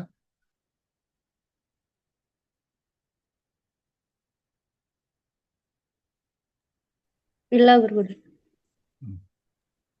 ಆಲ್ಮೋಸ್ಟ್ ಎಲ್ಲರಿಗೂ ಈ ಕಥೆ ಪರಿಚಯವಾಗಿದೆ. ಇದ್ದರೂ ಆ ಹಾಡನ್ನು ಕೇಳಿದರೆ ನೋಡಿದರೆ ನಿಮಗೆ ಮತ್ತು ಆ ಅರ್ಥ ಬರಬೇಕು ಎಂಬ ಅದಕ್ಕೋಸ್ಕರವಾಗಿ ಹೇಳಿದ್ದು, ಇಲ್ಲ ಲೈನ್ ಬೈ ಲೈನ್ ಹೇಳಿಲ್ಲ. ಇದ್ರೂ ಇರಾ ಸಮಯದಲ್ಲಿ ಕವರ್ ಮಾಡಿದ್ದೆವು. ಈ ಶ್ರೀನಿವಾಸ ಕಲ್ಯಾಣ ಬೇರೆ ಯಾರಿಬ್ರು ಮಾಡಿದ್ದಾರೆ ಅಂತ ಹೇಳ್ರಿ ನೀವು? ಇವರು ವಾದಿರಾಜರು ಮತ್ತೆ ನೋಡೋಣ. ಇದು ಪುರಂದರದಾಸರು ಮಾಡಿದ ಶ್ರೀನಿವಾಸ ಕಲ್ಯಾಣ. ಇನ್ನೊಂದು ಆಯ್ತಾ, ವೈಕುಂಠ ಪತಿತಾನು ವೈಕುಂಠವನೆ ಬಿಟ್ಟು ವೆಂಕಟಾದ್ರಿಗೆ ಹೋಗಿ ಶ್ರೀಕಾಂತ ನಿಂತ. ಅವರು ಅಲ್ಲಿಂದ ಪ್ರಾರಂಭ ಮಾಡ್ತಾರೆ. ವೈಕುಂಠ ಪತಿ ಅದ ವೈಕುಂಠವನೇ ಬಿಟ್ಟು ವೆಂಕಟಾದ್ರಿಗೆ ಹೋಗಿ ನಿಂತ. ನೋಡಿ ಇಲ್ಲಿ ಹೇಳ್ತಾರೆ, 4 ಕಡೆಯೋ ನೋಡಿ ಹೆಂಗ ಬಂದು ಚೂಸ್ ಮಾಡಿದ. ಅವರು ಅಲ್ಲಿಂದ ಎಲ್ಲಿಲ್ಲ, ಭೃಗು ಮಹರ್ಷಿಗಳು ಪರಿಚಯ ಮಾಡಿದ್ದಲ್ಲ ಎಲ್ಲಿಲ್ಲ, ನೇರಾಗಿ ಬಂದದಿಂದ ಹೇಳ್ತಾರೆ. 4 ಕಡೆ ನೋಡಿ ವಲ್ಮೀಕವನೇ ಕಂಡು. ವಲ್ಮೀಕ ಅಂದ್ರೆ ಆ ಹುತ್ತು ಎಲ್ಲ ಕಡೆ ಇದೆ. ಅಲ್ಲಿ ಒಂದು ಏಕಾಂತ ಸ್ಥಳವೆಂದು ಬಹುಕಾಲವಲ್ಲಿದ್ದ. ಇವರು ಎಷ್ಟು ಕಾಲ ಅಂತ ಇಲ್ಲಿ ಎಲ್ಲಿಲ್ಲ. ವಾದಿರಾಜರು 10,000 ವರ್ಷ ಅಂತ ಹೇಳ್ತಾರೆ ಅಲ್ಲಿ. ಆ ರೀತಿ ಕೊಂಚ ವಿಷಯಗಳಲ್ಲಿ ಸೇರಿಕೊಂಡಿದೆ. ಚೋಳಭೃದ್ಯನು ಶಿರವನೊಡೆದ ಗಾಯವ ನೋಡಿ ತಾಳಲಾರದೆ ಸ್ವಾಮಿ ಗುರುಗಳನ್ನೇ ಕರೆಸಿ ಹೇಳಿ ಔಷಧ ಮಾಡಿ ಕ್ರೋಡರೂಪಿಯ ಕಂಡು. ಸಂಕ್ಷಿಪ್ತವಾಗಿ ಹೇಳಿಬಿಟ್ರು. ಆ ಚೋಳರಾಜ ಇವರು ಪೆಟ್ಟನ್ನು ನೋಡಿದ, ಅಲ್ಲಿ ಗುರುಗಳನ್ನೇ ಕರೆಸಿದ ಎಲ್ಲ ಹೇಳ್ತಾರೆ. ಇಲ್ಲಿ ಇವರೇ ಗುರುಗಳನ್ನ ಕರೆಸಿ ಅಂದ್ರೆ ಬೃಹಸ್ಪತಿ ಆಚಾರ್ಯರ ಕೇಳಿ ಔಷಧ ಕೇಳಿಕೊಂಡ್ರು. ಕ್ರೋಡರೂಪಿಯ ಅಂದ್ರ ವರಾಹ ದೇವರನ್ನ ನೋಡಿ ತಲವನೆ ಕೊಂಡು ಲೀಲ ತೋರುತ್ತಲಿ. ಇರುತಿರಳು ಒಂದಿನ ದುರಕವನೆ ಸ್ಮರಿಸುತ್ತಲಿ ತುರಗ ಬರಳು ಕಂಡು ಮುದದಿ ತಾನೇರಿ. ಅಲ್ಲಿ ಆ ಕುದುರೆ ಮೇಲೆ ಏರಿ ನೋಡಿದೆಲ್ಲ ಪರಿಪರಿ ಮೃಗಗಳ ಅಡವಿಯಲ್ಲಿ ಕೊಂದು ಕರುಣಸಾಗರ ಒಂದು ವನವ ಕಂಡನು ಅಂತ. ಬೇಟೆಗಾಗಿ ಹೋಗಿದ್ದರು, ಮೃಗಗಳನ್ನ ಕೊಳುತ್ತಾ ಇದ್ದಾರೆ. ಆಗ ವನದಲ್ಲಿ ವನಜಾಕ್ಷಿ ರಾಜಪುತ್ರಿಯ ಕಂಡು. ರಾಜಪುತ್ರಿ ಅಂದ್ರೆ ಆಕಾಶ ರಾಜನ ಪುತ್ರಿಯಾದ ಆ ಪದ್ಮಾವತಿಯನ್ನು ನೋಡಿದರು. ಮನಗೆ ಬಂದಂದಾಡಿ ಕಲಗ ಮಾಡಿದರು. ಮನಸಿಜ ಪಿತ ಅಂದ್ರೆ ಇಲ್ಲಿ ಭಗವಂತನ ಹೇಳ್ತಾರೆ. ತಾನು ಅಶ್ವವ ಕಳಕೊಂಡು, ಅಶ್ವವ ಅಂದ್ರೆ ಕುದುರೆ, ಕುದುರೆಯನ್ನ ಕಳಕೊಂಡ. ಯಾತಕ್ಕೆ? ಆ ಹೆಣ್ಣು ಮಕ್ಕಳ ಜೊತೆ ಮಾತಾಡಿದ, ಕಲ್ಲು ಮಳೆಗೆ ಸುರಿದರು, ಆಗ ಕುದುರೆಯನ್ನ ಕಳಕೊಂಡ. ಘನವಾದ ಗಿರಿಯೇರಿ ಮಲಗಿದ ಹರಿಯು, ಅಲ್ಲಿ ಹೋಗಿ ಮಲಗಿಬಿಟ್ಟ. ನಗದರ ಮಲಗಳು ಬಗುಳಾವತಿಯು ಆಗ ಬಗೆ ಕೇಳಲು ಶೋಕದಿಂ ನುಡಿದ. ತುಂಬಾ ವಿಚಾರದಿಂದ ಹೇಳಿದಂತೆ. ಆವದೆ ಹೇಳ್ತಾರಲ್ಲ, ಕಣ್ಣು ಇಲ್ಲದೆ ಬ್ರಹ್ಮ ಅವಳ ನಿರ್ಮಾಣವ ಮಾಡಿದ ಅಂತ. ಅಲ್ಲಿ ಬ್ರಹ್ಮದೇವರಿಗೆ ಕಣ್ಣಿಲ್ಲವ ಅಂತ ಕಾಣಿಸ್ತೆ, ಅಷ್ಟು ಸುಂದರವಾಗಿ ಅವಳ ನಿರ್ಮಾಣ ಮಾಡಿದ್ದಾನೆ, ಅಂದ್ರೆ ನನ್ನ ಜೊತೆ ಅವಳು ಪ್ರೀತಿ ಮಾಡಲಿಲ್ಲ ಅಂತ ಭಗವಂತ ಹೇಳ್ತಾನೆ ಅಂತೆಲ್ಲ ವರ್ಣನೆ ಇದೆ. ಇಲ್ಲಿ ಶೋಕದಿಂ ನುಡಿದ, ತನ್ನ ಕಷ್ಟವನ್ನು ಹೇಳಿಕೊಂಡ. ಗಗನರಾಜನ ಪುತ್ರಿ ಪದ್ಮಾವತಿಯ ಕಂಡು ಹಗಲು ಇರಳು ಆಕೆ ಮುಖವ ಸ್ಮರಿಸುವೆನು. ಆ ಪದ್ಮಾವತಿಯನ್ನು ನೋಡಿದೆ, ಅವಳು ನೋಡಿ ಹಗಲು ಇರಳು ನಾ ಸ್ಮರಣ ಮಾಡ್ತಾ ಇದ್ದಾನೆ ಅಂತ. ಅವಳಿಗೋ ಸುಖವಾಗಿ ಇದ್ದಲ್ಲಿಗೆ ಹೋದೆ, ಅವಳಿಂದ ಎನ್ನಶ್ವ ಹತವಾಯಿ ತಮ್ಮ. ಅವಳ ಹಿಂದೆ ನಾನೇ ಹೋಗಿದ್ದೆ ಅವಳನ್ನು ನೋಡಿ. ಅವಳ ಹೊರತು ಎನ್ನ ಪ್ರಾಣವೇ ನಿಲ್ಲದು, ಅವಳ ಬಿಟ್ಟರೆ ನನ್ನ ಪ್ರಾಣ ಇರೋದಿಲ್ಲ. ಅವಳ ಗಡೆಯನ್ನು ನೀನು ಮಾಡಬೇಕಮ್ಮ. ನೀವು ಹೋಗಿ ಪರಿಚಯ ಮಾಡಿಕೊಂಡು ನನಗೆ ಮದುವೆ ಮಾಡಿಸಬೇಕು ಅಂತ ಅಂದ ಮಾತನು ಕೇಳಿ ಬಗುಳಾವತಿಯು ಆಗ ಆನಂದದಿಂ ರಾಜಪುರಕ್ಕೆ ತೆರಳಿದಳು. ಅಲ್ಲಿ ಅವನು ಆಕಾಶರಾಜನ ಪುರಕ್ಕೆ ಹೋದರು. ಹೋಗಿ ಸುಂದರಿಯರ ಕಾರ್ಯ ಸ್ಥಿರವಾಗತೆಂದು. ನೋಡ್ರಿ, ಇಲ್ಲಿ ಆ ಮಾತು ಬಂದಿದೆ, ವಾದಿರಾಜರು ಇದನ್ನ ಹೇಳಿಲ್ಲ. ಸ್ತ್ರೀಯರು ಮಾಡುವಂತಹ ಕೆಲಸ ಪೂರ್ತಿ ಆಗೋದಿಲ್ಲ ಅಂತ ಆ ಮಾತು ಇಲ್ಲಿ ಪುರಂದರದಾಸರು ಹೇಳ್ತಾರೆ. ಸುಂದರಿಯರ ಕಾರ್ಯ ಸ್ಥಿರವಾಗದೆಂದು ಚೆಂದುಳ್ಳ ಸ್ತ್ರೀ ರೂಪ ಧರಿಸಿತನು ಹರಿಯು. ಕೊರತಿ ರೂಪವನ್ನು ತಾಳಿದ, ತಾನೇ ಸ್ತ್ರೀ ರೂಪವನ್ನು ತಾಳಿದ. ಸ್ತ್ರೀಗಳು ಮಾಡುವಂತಹ ಕೆಲಸ ಪೂರ್ತಿ ಆಗೋದಿಲ್ಲ ಅಂತ ಹೇಳಿದ, ತಾನು ಸ್ತ್ರೀ ರೂಪವನ್ನು ತಾಳಿದ. ಆಗ ಏನರ್ಥ? ಸ್ತ್ರೀಗಳು ಅಂತ ಹೇಳಿದ್ದು ಸ್ತ್ರೀಯರಲ್ಲ, ಲೇಡೀಸ್ನಲ್ಲ, ಅಶ್ವತಂತ್ರರನ್ನು ಹೇಳಿದ್ದಾನೆ. ತಾನೇ ಸ್ತ್ರೀ ರೂಪವನ್ನು ತಾಳಿದ. ಕೊರವಂಜಿ ರೂಪವನ್ನು ತಾಳಿದ. ಕೊರವಂಜಿ ತಾನಾಗಿ ನೃಪಣ ಪುರಕ್ಕೆ ಹೋಗಿ ಧರಣಿ ದೇವಿಯ ಮುಂದೆ ಶಕುನವನ್ನು ಹೇಳಿದ, ಪ್ರಶ್ನೆಯನ್ನು ಮಾಡಿದ, ಮುಂದೆ ಹೇಳಿದ. ತಿರುಗಿ ಬರಳಾದಕ್ಕೆ ಮಗಳ ಕೊಡುವೇನೆಂದು ಹರಿಗೆ ನಿಶ್ಚಯ ಮಾಡಿ ಶುಕರ ಕಳುಹಿಸಿದನು. ಏನ್ ಮಾಡಬೇಕು? ಮಗಳನ್ನ ಕೊಡುತ್ತೇನೆ ಅಂತ ನಿಶ್ಚಯ ಮಾಡಿಕೊಂಡು ಬಂದ. ಯಾರು ಇವರು ಮಾಡಿದ್ರು? ಧರಣಿದೇವಿ ಆಕಾಶರಾಜನ ತಂಬದಿಯರು ಖಂಡಿತಾಗಿ ನನ್ನ ಮಗಳನ್ನ ಅವರಿಗೆ ಕೊಡುತ್ತೇನೆ. ಆಗ ಶುಕರ ಕಳುಹಿಸಿದನು. ಶುಕಬ್ರಹ್ಮ ಋಷಿಗಳನ್ನ ಪತ್ರವನ್ನು ಕೊಟ್ಟು ಅವರನ್ನ ಕಳುಹಿಸಿದರು, ಮದುವೆಯಾಗಿ ಬರಬೇಕು ಅಂತ ಹೇಳಿ ಕಳಿಸಿದರು. ತಾಪಸೋತ್ತಮ ಬಂದು ಪತ್ರವನ್ನೇ ಕೊಡಲು ಶ್ರೀಪತಿಯು ತಾನೋದಿ ಬೆನ್ಹಿದ್ದೆ ಬರದ ಆ ಪರಮವಂದ್ಯತಾ ಸುರಸ್ತೋಮವನೆ ಕರೆಸಿ ಈ ಪರಿ ವೈಭೋಗ ಮಾಡಿದ ಹರಿಯು. ಆ ಪತ್ರವನ್ನು ತಗೊಂಡು ಕೊಟ್ಟವರು ಯಾರು? ಸುಗಬ್ರಹ್ಮ ಋಷಿಗಳು. ಇಲ್ಲಿ ಹೇಳ್ತಾರೆ, ಆಕಾಶರಾಜನ ಪತ್ರವನ್ನು ತಗೊಂಡು ಕೊಟ್ಟಿದ್ದಾನೆ ಅಂತ ಹೇಳಿದಾಗ ಭಗವಂತ ಕುಣದಂತಲ್ಲಿ ಆನಂದದಿಂದ. ಯಾತಕ್ಕೆ ಅಂದ್ರೆ ಮಾವಂದ್ರು ಕೊಟ್ಟ ಪತ್ರ ಅಂತಿಲ್ಲ, ತನ್ನ ಭಕ್ತರು ಕೊಟ್ಟ ಪತ್ರಂ ಪುಷ್ಪಂ ಫಲಂ ತೋಯಂ ಅಂತ ಭಗವಂತ ಪತ್ರವನ್ನು ಕೊಟ್ಟಿದ್ದಾನೆ ಅಂದ್ರೆ ತುಳಸಿ ಪತ್ರ ಅಂತ ಆ ಅರ್ಥವನ್ನು ಕೂಡ ತಗೊಬೇಕು ಅಂತ ಹೇಳ್ತಾರೆ. ಆ ಪರಮವಂದ್ಯತ ಸುರಸ್ತೋಮವನ್ನೇ ಕರೆಸಿ, ಎಲ್ಲ ದೇವತೆಗಳನ್ನ ಕರೆಸಿ ವೈಭೋಗವನ್ನು ಮಾಡಿದ. ಈ ಪರಿ ವೈಭೋಗವನ್ನು ಬ್ರಹ್ಮರುದ್ರಾದಿ ದೇವತೆಗಳೆಲ್ಲ ಬಂದಿದ್ದಾರೆ. ಆ ಕ್ಷಣದಲ್ಲಿ ತಾನು ತರಣಿಯನ್ನ ಕರೆಸಿ ಇಕ್ಷುಶಾಪನ ಮಾತೆ ಬಳಿಗೆ ಬೋಕೆಂದ. ತರಣಿ ಅಂದರೆ ಸೂರ್ಯ. ಯಾರು? ತರಣಿಯನ್ನು ಕಳಿಸಿದ, ಸೂರ್ಯವನ್ನು ಕಳಿಸಿದ. ಯಾರನ್ನ? ಕುಲ್ಹಾಪುರದಲ್ಲಿ ಇರುವಂತಹ ಇಕ್ಷುಶಾಪನ ಮಾತೆ ಲಕ್ಷ್ಮಿಯನ್ನು ಕರ್ಕೊಂಡು ಬರಬೇಕು ಅಂತ. ತಕ್ಷಣದಲ್ಲಿ ಸೂರ್ಯ ಹೋಗಿ ನಿಲ್ಲಲು ಹರಿಯ ಅಕ್ಷೇಮವನ್ನೇ ಕೇಳಿ ತರಳಿದಳು ಬೇಗ. ಕ್ಷೇಮವಿಲ್ಲ, ಆಪೋಸಿಟ್ ವರ್ಡ್, ಕ್ಷೇಮ ಅಕ್ಷೇಮ. ಭಗವಂತ ಸೀರಿಯಸ್ ಆಗಿದ್ದಾನೆ ಅಂತ ಭಗವಂತನ ಅಕ್ಷೇಮವನ್ನ ಕೇಳಿ ತರಳಿದಳು ಬೇಗ. ಭಗವಂತನಿಗೆ ತುಂಬಾ ಮೈ ಇಲ್ಲಂಗ ಮಲಿಕೊಂಡಿದ್ದಾನೆ ಹಂಗಂತ ಕೇಳಿದಿ ತರಳಿದಳು ಬೇಗಾಗಿ ಬಂದಳು ಲಕ್ಷ್ಮಿ. ಕೊಲ್ಹಾಪುರದ ಲಕ್ಷ್ಮಿ ಬೇಗವಾಗಿ ಓಡಿ ಬಂದಿದ್ದಳು. ಬಂದ ಸತಿಯಳ ಕೂಡಿ ಮಂದಿರಕ್ಕೆ ಹೋಗಿ ಹಿಂದೆ ಹೇಳಿದ ವಾಕ್ಯ ನಡೆಸೆಂದ ಹರಿಯು. ಹಿಂದೆ ಹೇಳಿದ ವಾಕ್ಯನ್ನ ನೀ ನಡೆಸಬೇಕಮ್ಮ ಅಂತ ಹೇಳಿದ್ರು ಅಂತ. ಏನು ಹೇಳಿದ ವಾಕ್ಯ? ಸೀತಾದೇವಿ ಕೇಳಿದರು, ಈ ವೇದವತಿಯನ್ನ ಮದುವೆ ಆಗು ಅಂತ. ಆಗೋದಿಲ್ಲ ಅಂತ ಹೇಳಿದರು. ಆದರೆ ಮುಂದೆ ನಾ ಮದುವೆ ಆಗುತ್ತೇನೆ ಅಂತ ಹೇಳಿದರು. ಈಗ ಭಗವಂತ ಹೇಳಿದ, ಆ ವೇದವತಿಯೇ ಇಲ್ಲಿ ಬಂದಿದ್ದಾಳೆ, ಆ ಮದುವೆಯನ್ನು ಆಗಬೇಕು ಅಂತ ಹೇಳಿದಾಗ ಲಕ್ಷ್ಮಿಯನ್ನು ಕೂಡ ಅಲ್ಲಿ ಜೊತೆಯಾಗಿದ್ದು ಮಾಡಿಸ್ತೇನೆ ಅಂತ ಹೇಳಿದಳು. ಸಂದೇಹವಿಲ್ಲದೆ ಸ್ವಾಮಿ ನಡೆಸೆಂದು ಇಂದಿರಾದೇವಿಯು ನುಡಿದಳು ಹರಿಗೆ. ಸಂದೇಹವಿಲ್ಲದೆ ಸ್ವಾಮಿ ನಡೆಸೆಂದು, ಮಾಡಿಕಪ್ಪ ಮಾಡಬೇಕು ನೀವು.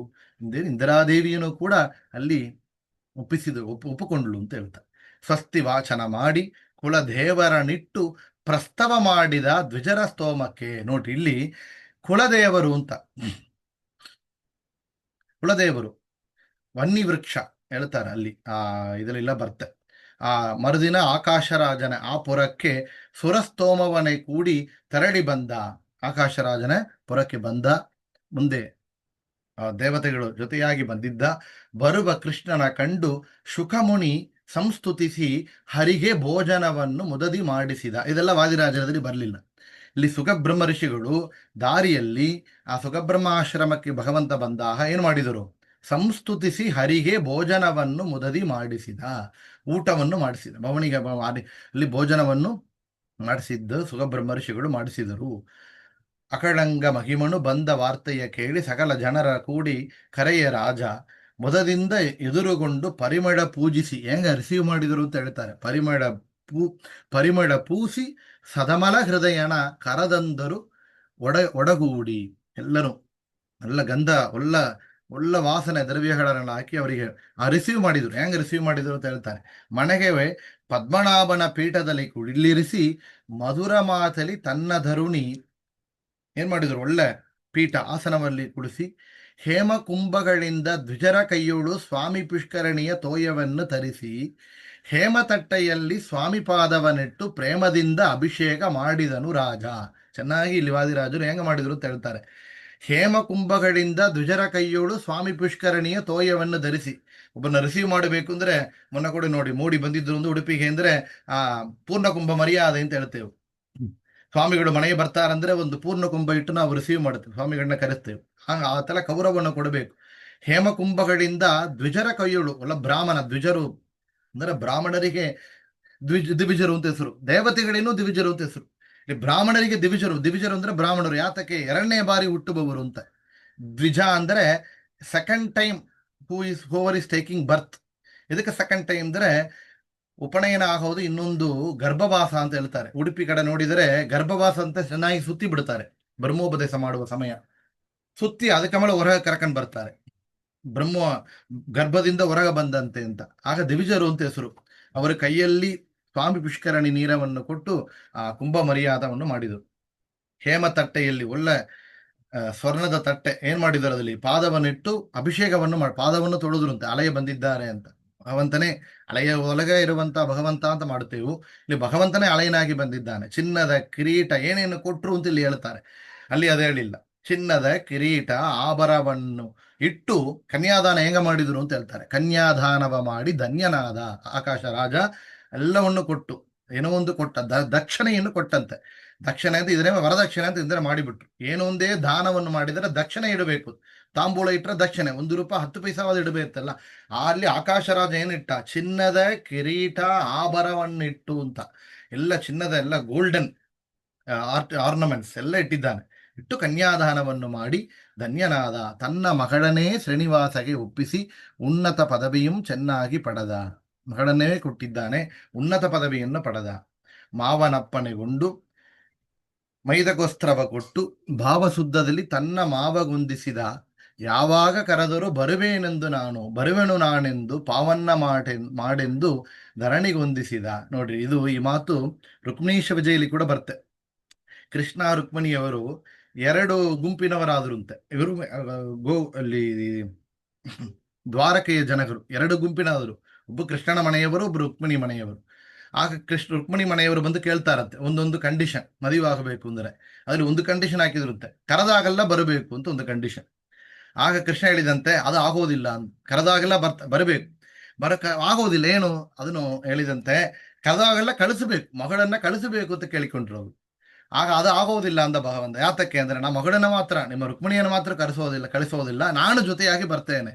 ಏನು ತಾತ್ಪರ್ಯ ಅಂದ್ರೆ, ಲಕ್ಷ್ಮಿಯನ್ನ ಕರೆದಾಗ, ಸಂಪತ್ತನ್ನು ಬೇಡಿದಾಗ ಭಕ್ತ ಜನರಿಗೆ ಸಂಪತ್ತನ್ನು ಮಾತ್ರ ಭಗವಂತ ಕೊಡೋದಿಲ್ಲ. ಯಾತಕ್ಕೆ? ಸಂಪತ್ತನ್ನು ಮಾತ್ರ ಪಡೆದರೆ ಅಲ್ಲಿ ಭಕ್ತಿ ಇರೋದಿಲ್ಲ. ಆಗ ಏನಾಗುತ್ತೆ, ನಮಗೆ ದೈತ್ಯ ಶಕ್ತಿಗಳು ಬಂದು ಬಿಡ್ತಾರೆ. ಆಗ ಏನ್ ಮಾಡ್ತಾರೆ ಭಗವಂತ, ನಾನು ಬರ್ತೇನೆ ಎಂದು ಭಕ್ತಿಯನ್ನು ಕೂಡ ಇಟ್ಟು ಕೊಡುತ್ತೇನೆ. ಆಗ ಆ ಸಂಪತ್ತು ಉಪಯೋಗ ಆಗತ್ತೆ ಎಂಬ ವಿಷಯವನ್ನ ರುಕ್ಮಿಣೀಶ ವಿಜಯಲ್ಲಿ ವಾದಿರಾಜ ತಿಳಿಸ್ತಾರೆ. ಇಲ್ಲಿ ಹೇಳ್ತಾರೆ, ಯಾವಾಗ ಕರೆದರೂ ಬರುವೇನು ನಾನೆಂದು. ಅಷ್ಟಗೋಪುರ ಏರಿ ನೋಡ್ರಿ, ಕಣ್ಣಿಟ್ಟು ನೋಡಿದಲಿ ಎಷ್ಟು ಹೇಳಲಿ ಹೀಗೆ ಸುಕೃತ ಫಲವೆಂದೋ.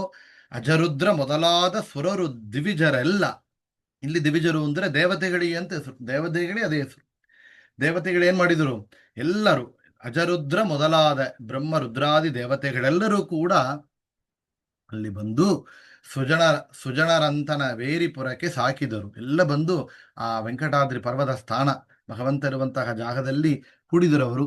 ಹೇಳ್ತಾರೆ ಇಲ್ಲಿ ಈ ಒಂದು ಕಥೆ ಕೇಳುತ್ತೇವೆ ನಾವು. ಶ್ರೀನಿವಾಸ ಮಂಗಾಪುರ ಅಂತ ಒಂದಿದೆ ಇಲ್ಲಿ ತಿರುಪತಿಯಲ್ಲಿ ಕೆಳಗೆ. ಭಗವಂತ ಮದಿವಾದ ಮೇಲೆ ಆ ಕಾಲದಲ್ಲಿ ಬೆಟ್ಟ ಹತ್ತುವುದಿಲ್ಲ ಅಂತ ನಿಯಮ, ಈಗಲೂ ಸಂಪ್ರದಾಯ ಇದೆ ಅಂತ ಹೇಳ್ತೇವೆ. 6 ತಿಂಗಳು 3 ತಿಂಗಳು ಸಂಪ್ರದಾಯ ಇದೆ. ಅಂದ್ರೆ ಪುರಂದರದಾಸರು ಆ ವಿಷಯನ ಕೋಟ್ ಮಾಡ್ತಾರೆ. 6 ತಿಂಗಳು ಮೀರಿ ಗಿರಿಗೆ ಹೋಗುವೆನೆಂದು ಧೀರತಾ ನಿಂತಾನೆ ಕುಂಭಜ ಆಶ್ರಮದಿ ದರೆಯೊಳು ಅಣಕೇರಿ ಸುರಪತಿ ಪ್ರಿಯನಾದ ಸುಗುಣ ವೆಂಕಟರನ್ನ ಪುರಂದರ ವಿಠಲ. 6 ತಿಂಗಳು ಮೀರಿ ಗಿರಿಗೆ ಮೇಲೆ ಬೆಟ್ಟ ಹತ್ತುತ್ತೇನೆ ಅಂತ ಹೇಳಿ ಅಲ್ಲಿಯೇ ವಾಸ ಮಾಡಿದ ಅಂತ ಹೇಳಿ ಆ ಪುರಂದರ ವಿಠಲ ಅಂತೇಳಿ ಪುರಂದರದಾಸರು ಅದೇ ಶ್ರೀನಿವಾಸ ಕಲ್ಯಾಣವನ್ನ ಬೇರೆ ರೀತಿಯಲ್ಲಿ ಮಾಡಿಕೊಟ್ಟಿದ್ದಾರೆ. ಇದು ನಾವು 2ನೇದು ನೋಡಿದ್ದೇವೆ ಇಲ್ಲಿ. ಇದರೇದೋ ಕ್ವಶ್ಚನ್ ಇದೆಯಾ?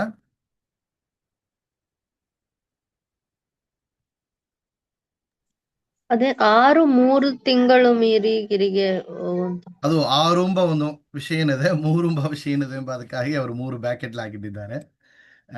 3 ತಿಂಗಳು ಅಂತ ಹೇಳೋದುಂಟು, 6 ತಿಂಗಳು ಅಂತ ಹೇಳೋದುಂಟು, ಈಗೆಲ್ಲ 1 ತಿಂಗಳು ಅಂತಾರೆ. ಅದನ್ನಿಲ್ಲ, ಕಂಕಣದಾರ ಬಿಚ್ಚಿದರೆ ಹೋಗ್ಬೋದು ಬಿಡ್ತಾರೆ. ತಿಂಗಳು ನಾಗವಲ್ಲಿ ಅಂತ ಮಾಡ್ತೇವಲ್ಲವಾ ಈಗ. ಎಲ್ಲ ತಿಂಗಳು ನಾಗವಲ್ಲಿ ಅಂದ್ರೆ 1 ವಾರದಲ್ಲಿ ಮಾಡ್ತಾರೆ. ಎಲ್ಲ ಹನಿಮೂನ್ ಹೋಗ್ಬೇಕು ಅಂತೆಲ್ಲ ಮಾಡಿಸ್ಬಿಟ್ಟು, ಅದರಿಂದ ಆ ಕಾಲದಲ್ಲಿ ಎಷ್ಟು ಅಂತ ಹೇಳಿದ್ದಾರೆ. ಇದು ಪುರಂದರದಾಸರು ಮಾಡಿದ್ದು.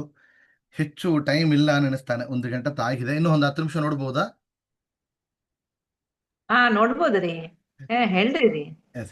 ಮೂರನೇದು ಇಲ್ಲ, ನಾವು ನೆಕ್ಸ್ಟ್ ಕ್ಲಾಸ್ ಕಂಟಿನ್ಯೂ ಮಾಡು. ಭೀಮೇಶ ವಿಠಲ ದಾಸರು ಅಂತ ಇವರು ಒಂದು ಮಾಡಿಕೊಟ್ಟಿದ್ದಾರೆ. ಇವರು ಮಾಡಿಕೊಟ್ಟ ಇನ್ನೊಂದು ಶ್ರೀನಿವಾಸ ಕಲ್ಯಾಣ. ಇಲ್ಲಿ ಕೊಂಚ ಬೇರೆ ಮಾರಿದೆ. ಇಲ್ಲಿ ನಿನಗೆ ಸರಿಯೋ ಹರಿಯೇ ಅಂತ ದೇವರಲ್ಲಿ, ಅಪ್ಪ ಇದೆಲ್ಲ ನಿನಗೆ ಸರಿಯಪ್ಪ ಅಂತ ಕೇಳ್ತೇವಲ್ಲ, ಇದನ್ನ ನಿನಗೆ ಸರಿಯಾಗಿದೆಯಾ? ಭಗವಂತನಲ್ಲಿ ನಾವು ನೋಡಿದೆವು ಹೋದ ವಾರ, ಭಗವಂತನಲ್ಲಿ ಹೇರಣ ಮಾಡೋದು, ಆ ಒಂದು ರೀತಿಯಲ್ಲಿ ಭಗವಂತನಿಗೆ ಪ್ರಾರ್ಥನೆ ಮಾಡುವಂತ ಕ್ರಮದಲ್ಲಿ ಮಾಡಿದ್ದಾರೆ. ಇವರು ಅದೇ ಶ್ರೀನಿವಾಸ ಕಲ್ಯಾಣ. ಇವರಲ್ಲಿ 2-3 ವಿಷಯಗಳು ಕೂಡ ಚೆನ್ನಾಗಿ ಬಂದಿದೆ. ಅಪ್ಪ ವೆಂಕಟರಮಣನ ನೇತ್ರದಲ್ಲಿ ನೋಡಿ ನಾ ಪವಿತ್ರಳಾದನು ಇಂದಿಗೆ ಬೆದರದೆ ಭೃಗುಮುನಿಯು ವದಿಯೇ ಪಾದದಲ್ಲಂದು ಹೃದಯದಲ್ಲಿರುವ ಲಕ್ಷ್ಮಿ ಕದನವಾಡುತ್ತಲೆ ಕೊಲ್ಹಾಪುರಕ್ಕೆ ಪೋದಳ. ಇಲ್ಲಿ ಆ ವಿಷಯದಿಂದ ಹೇಳ್ತಾರೆ. ಇಲ್ಲಿ ಭೃಗು ಮಹರ್ಷಿಗಳು ಪರಿಚಯ ಮಾಡಿಯದಿಂದ ಪ್ರಾರಂಭ ಮಾಡ್ತಾರೆ. ಏನು ಮಾಡಿದರು ಭೃಗುಮುನಿಯು? ಪಾದದಿಲಂದು ಹೃದಯದಲ್ಲಿರುವ ಲಕ್ಷ್ಮಿ ಕದನವಾಡುತ್ತಲೆ ಕೊಲ್ಹಾಪುರಕ್ಕೆ ಹೋದಳು. ಭೃಗು ಮಹರ್ಷಿಗಳ ಪಾದದಿಂದ ಒದ್ದಾಗ ಲಕ್ಷ್ಮಿ ಏನ್ ಮಾಡಿದಳು? ಕೊಲ್ಹಾಪುರಕ್ಕೆ ಹೋದಳು. ಒದದಿ ಅವರೇನು ಮಾಡಿದ ಭಗವಂತ? ಒದದಿ ವೈಕುಂಠ ಬಿಟ್ಟು ಯತುನಾಥ ಯಾರಿಲ್ಲ ಎನ್ನುತ್ತ ನನಗೆ ಯಾರಿಲ್ಲ ಎನ್ನುತ್ತ ಭಗವಂತ ಏನ್ ಮಾಡಿದ? ಗುಟ್ಟಲ ಸೇರಿ ಇದು ನಿನಗೆ ಸರಿಯೋ. ಎಲ್ಲಿ ಬಂದ? ಬೆಟ್ಟಕ್ಕೆ ಬಂದ. ಗುಪ್ತದಿಂದಲೇ ಬಂದು ಹುತ್ತದೋಡು ಅಡಗಿದನು. ಇಲ್ಲಿ ಇವರು ಹೇಳ್ತಾರೆ, ಹುತ್ತದೊಳಗೆ ಇದ್ದ ಉತ್ತುಮ್ಮ ಗೋವಿಂದನಿಂದ ನಿತ್ಯ ಕ್ಷೀರ ಕರವ ಗೋವು ಗೋಪಾಲಗನಿಂದ ನೆತ್ತಿಯನ್ನು ಕೊಂಡಿ. ಯಾರು ಕ್ಷೀರ ಕರವ? ಯಾರು ಕ್ಷೀರ ಕರದಿದ್ದು? ಬ್ರಹ್ಮದೇವರು. ಕರೆದಾಗ ಗೋವು ಕ್ಷೀರವನ್ನು ಕರೆಯುತ್ತಲ್ಲಿ ಗೋಪಾಲ ಏನ್ ಮಾಡಿದ? ಗೋಪಾಲಗನಿಂದ ನೆತ್ತಿಯನ್ನು ಹೊಡಿಸಿಕೊಂಡಿ. ನೆತ್ತಿಯಲ್ಲಿ ಪೆಟ್ಟು ತಾಕಿ ಉಂಡಿಯಲ್ಲೋ. ಮತ್ತಾಗ ಚೋಳರಾಯನಿಗೆ ನೀ ಶಾಪವನ್ನು ಕೊಟ್ಟದ್ದು ನಿನಗೆ ಸರಿಯೋ? ನೀ ಪೆಟ್ಟು ತಾಕಿಂಡಿ, ನೀ ಒಂದು ಹಾಲನ್ನು ಕುಡಿದಿ, ಅದಕ್ಕೆ ಗೋಪಾಲವಂದ ಪೆಟ್ಟನ್ನು ಮಾಡಿಕೊಂಡಿ. ಆದ್ರೆ ಚೋಳರಾಜನ ಶಾಪ ಇಟ್ಟಿದ್ದಿಲ್ಲ, ನಿನಗೆ ಸರಿಯೋ ಒಂದು. ಇಲ್ಲಿ ಕೇಳ್ತಾರೆ, ಅರೆ ಉಣ್ಣಿಯ ರೀತಿ ಏನೇನು ಅರ್ಥ ತಿಳಿಯಬೇಕು, ನೀನೇ ಮಾಡಿದ ತಪ್ಪು ನೀನು ಶಾಪವನ್ನು ಅಲ್ಲಿ ಇಟ್ಟಿಯಲ್ಲ ಅಂತ ಕೇಳ್ತಾರೆ. ಆದ್ರೆ ನಾವೇನಂತ ನೋಡಿದೆವು ಯಾತಕ್ಕೆ ಶಾಪ ಇಟ್ರು ಅಂತ.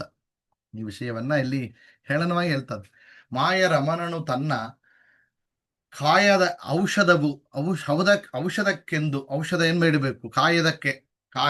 ಕಾಯದವು ಈ ಒಂದು ಕಾಯದೇನು ಗಾಯ ಆಗಿದೆ, ಅದಕ್ಕೆ ಔಷಧ ಬೇಕು ಅಂತ ಏನು ಭಗವಂತ ಹೊರಟಿದ್ದಾನೆ. ಭೂರಮಣ ವರಾಹಗಳಲ್ಲಿ ಇಲ್ಲಿ ನೋಡಿ 100 ಪಾದದ ಭೂಮಿ ಅಂದ್ರು. 100 ಪಾದದ ಭೂಮಿ ಅಂತ ಬಂದಿದೆ. ಇದೇ ಶ್ರೀರಲು ಬಂದಿಲೆ ಕೂಡ 100 ಪಾದ ಭೂಮಿ ಕೊಟ್ಟರೆ ಎಂಬ ಮಾತು ನಾವು ನೋಡ್ತಾರೆ. ಅಲ್ಲಿ ಬೇಡಿಕೊಂಡ್ರು ಭೂಮಿಯನ್ನು ಕೊಡು ಅಂತ. ಉಪಾಯದಿಂದಲೇ ವ್ಯಾಪಿಸಿ ತಾಯಿ ಬಗುಡಾದೇವಿಯಿಂದ ಸೇವಿತನಾದೆ, ಅವಳಿಂದ ಸೇವೆಯನ್ನು ಪಡೆದಿ, ಸ್ವೀಕಾರವನ್ನು ಮಾಡಿದಿ ಅಂತ. ನಾಟಕಧಾರಿ ಕಿರಾತ ರೂಪವ ತಾಳಿ ಏನು ಮಾಡಿದ? ಬೇಟೆಯಾಡಲಿಕ್ಕೆ ಹೊರಟ. ಕಿರಾತ ರೂಪವ ತಾಳಿ ಬೇಟೆಗೆನ್ನುತ್ತಾ ಪೋಗಲು ತೋಡದಲ್ಲಿ ಚೆಲುವ ಪದ್ಮಾವತಿಯ ಕಡೆಗನ್ನ ನೋಡದಿಂದಲೇ ಸೋಲಿಸಿ, ಅವಳನ್ನ ಕಡೆಗಣ್ಣನ್ನು ನೋಡಿ ಏನ್ ಮಾಡಿದಿ? ಬೂಟಕ ತನದಿ ಜಗಳಾಡಗಳಾಡಿ ಪಾದ ಕೆಟ್ಟು ಕಲ್ಲಿನೇಡು ತಿಂದಿಯೋ ಸ್ವಾಮಿ. ಏನ್ ಮಾಡಿದಿ? ಕಡೆಕಣ್ಣಿಂದ ನೋಡಿದಿ, ಅಲ್ಲಿ ಗಲಾಟ ಮಾಡಿದಿ, ಅದನ್ನ ಏನಾಯ್ತು? ಕಲ್ಲಿನಿಂದ ಪೆಟ್ಟನ್ನ ತಿಂದಿಯೋ ಅಂತ ಹೇಳ್ತಾನೆ. ಕೆಡಕೆಡನೆ ನಡುಗುತ್ತಾ ಕುದುರೆಯನ್ನೇ ಕಳಕೊಂಡು, ಇವರು ಅದೇ ಮಾತು ಹೇಳಿ ಪೆಟ್ಟನ್ನ ತಗೊಂಡು ಏನ್ ಮಾಡಿದ್ರು? ಕುದುರೆಯನ್ನು ಕಳಕೊಂಡಿ ಪದ್ಮಾವತಿಯ ಮಾತಿಗಾಗಿ ಬದಿಯಲಿದ್ದ ಬಗುಳಾದೇವಿಯನ್ನೇ ಬೋಧಿಸಿ ಏನ್ ಮಾಡಿದ್ರು? ಬಗುಳಾದೇವಿಯಲ್ಲಿ ನೀನು ಕಳಿಸಿದೆ. ಎಲ್ಲಿ ಕಳಿಸಿದಿ? ಆಕಾಶ ರಾಯನಲ್ಲಿ ಚೆಲುವ ಮಾತಿನ ಸುಬಲೆ ಕೊರವಂಚಿ ನೀನಾದೆ. ನೀನೇ ಕೊರವಂಚಿಯಾಗಿ ಕಣಿಯನ್ ಹೇಳುವುದು ಎಲ್ಲಿ ಕಲಿತಿಯೋ ಹರಿಯೇ. ಕಣಿಯನ್ ಹೇಳುವುದು ಅಂದ್ರೆ ಪ್ರಶ್ನೆ ಹೇಳುವುದು, ಅಲ್ಲಿ ನೋಡಿದೆವು ಅದೇ ಮಾತನ್ನ ಇಲ್ಲಿ. ಮುಂದೆ ಏನ್ ಮಾಡಿದವರು? ಪತ್ರಿಕೆಯನ್ನು ಕರೆಸಿಕೊಟ್ರು. ಆಕಾಶ ರಾಜ ಪತ್ರಿಕೆಯ ರಾಜ ಅರ್ತಿಯಿಂದ ಬರಿಸಿದನು. ಯಾರಲ್ಲಿ? ಶುಕಬ್ರಹ್ಮ ಋಷಿಗಳ ಮೂಲಕ ಕೊಟ್ಟು, ಮತ್ತು ಪುರೋಹಿತನ್ನ ಭಕ್ತ ವತ್ಸಲನೆ ತಾನು ಮತ್ತೆ ಋಷಿಗಳಿಗೆ ಕೊಟ್ಟು ಆಲಂಘನೆಯ ಅಷ್ಟದಿಕ್ಪಾಲಕರ ಅರ್ತಿಯಿಂದ ನೇಮಿಸಿದ. ಮತ್ತಾಗ ಲಕ್ಷ್ಮಿಯನ್ನು ವೃತ್ತಿಯ ವಾಣಿತ್ತು ಎಲ್ಲ ಪೂರ ಹೇಳಿಬಿಟ್ಟು ಏನ್ ಮಾಡಿದವರು?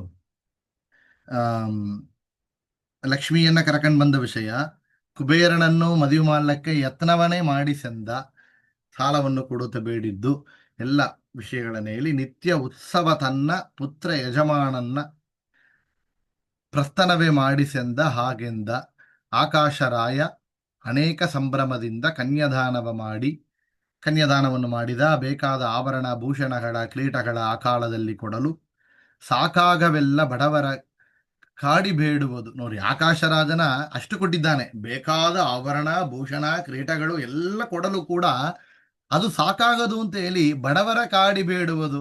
ಬಡವಂತ ನಿನ್ನ ಭಕ್ತರು ಬಡವರಾಗಿದ್ದನು ಅವರತ್ತಲ್ಲಿ ಕಾಣಿಕೆ ತಗೊಂತ ಇದ್ದೀಯಲ್ಲ ಅಂತ ಕೇಳ್ತಾರೆ. ಅದು ಭಗವಂತನೇ ಭಕ್ತರಿಗೆ ಅನುಗ್ರಹ ಆಗಿ ಮಾಡಬೇಕು ಅಂತ ಮಾಡ್ತಾನೆ. ಇದನ್ನ ಅಲ್ಲಿಯ ಹೇಳನಿಂದ ಲೈಲೆಯ ಅವರು ಹಾಡು ಹೇಳಿದ್ದಾರೆ.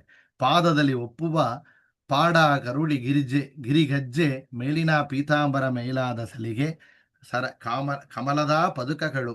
ಭಗವಂತ ಏನೇನು ಅಲಂಕಾರ ಮಾಡಿಕೊಂಡಿದ್ದಾನೆ ಎಂಬ ವಿಷಯ ಹೇಳ್ತಾರೆ.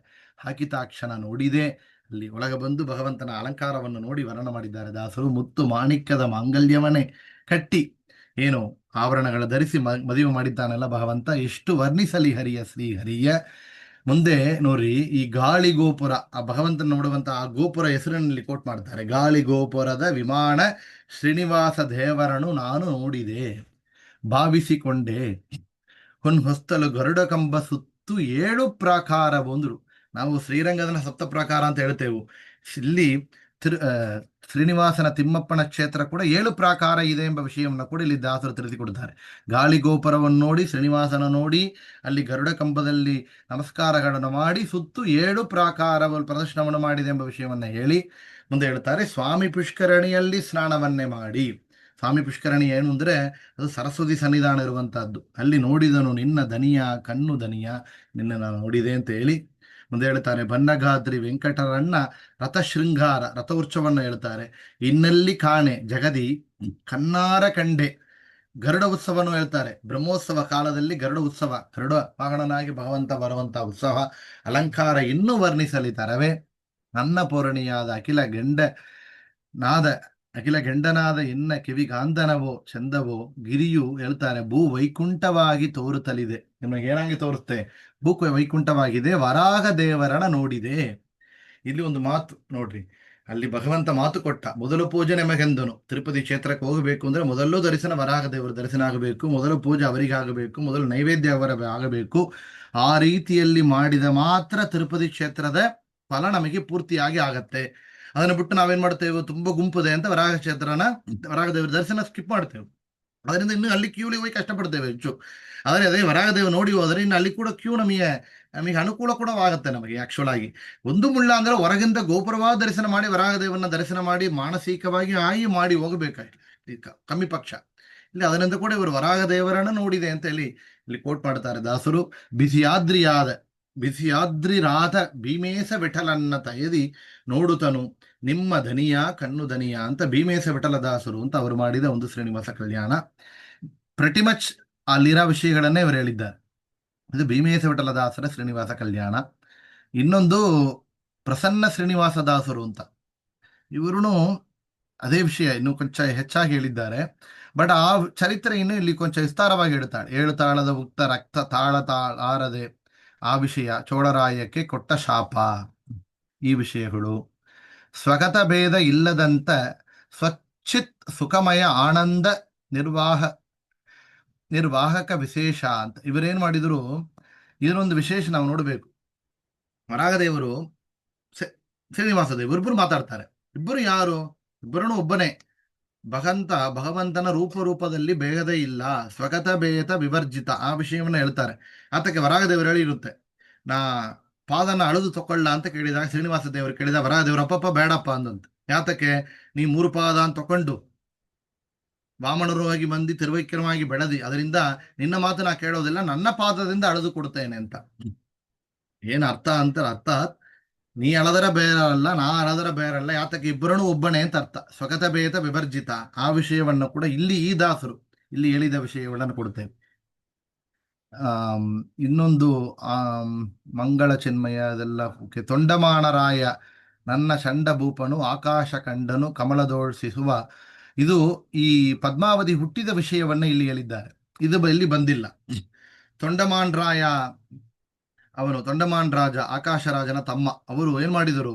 ಖಂಡನು ಕಮಲದೋಳ್ ಸಿಸುವ, ಈ ವಿಷಯ ಇಲ್ಲಿ ಬಂದಿದೆ. ಇವರು ಮತ್ತೆ ನಾವು ಶ್ರೀನಿವಾಸ ಕಲ್ಯಾಣದಲ್ಲಿ ಇದು ನೋಡ್ಲಿಕ್ಕಾಗಿಲ್ಲ. ಆ ಯಾಗ ಮಾಡ್ಲಕ್ಕ ಹೊರಟಾಗ ಕಮಲದ ಪುಷ್ಪ 1000 ಇದಳಿರುವಂತ ದಳ ಇರುವಂತಹ ಕಮಲದ ಪುಷ್ಪದಲ್ಲಿ ಆಕಾಶ ರಾಜ ಪದ್ಮಾವತಿಯನ್ನು ಕಂಡ. ಅಖಿಲ ಕೋಟಿ ಆಶಮ ಈ ಶಿಶುವು ನಿನ್ನ ಹೆಂಡತಿ ಧರಣಿಯು ಕೊಂಡಳು ಮಗಳಾಗಿ, ತನ್ನ ಮಗಳಾಗಿ ಸ್ವೀಕಾರ ಮಾಡಿ ಬೆಳೆಸಿದ, ಆ ವಿಷಯವನ್ನೆಲ್ಲ ಕೂಡ ಇಲ್ಲಿ ಹೇಳಿದ್ದಾರೆ. ಮುಂದೆ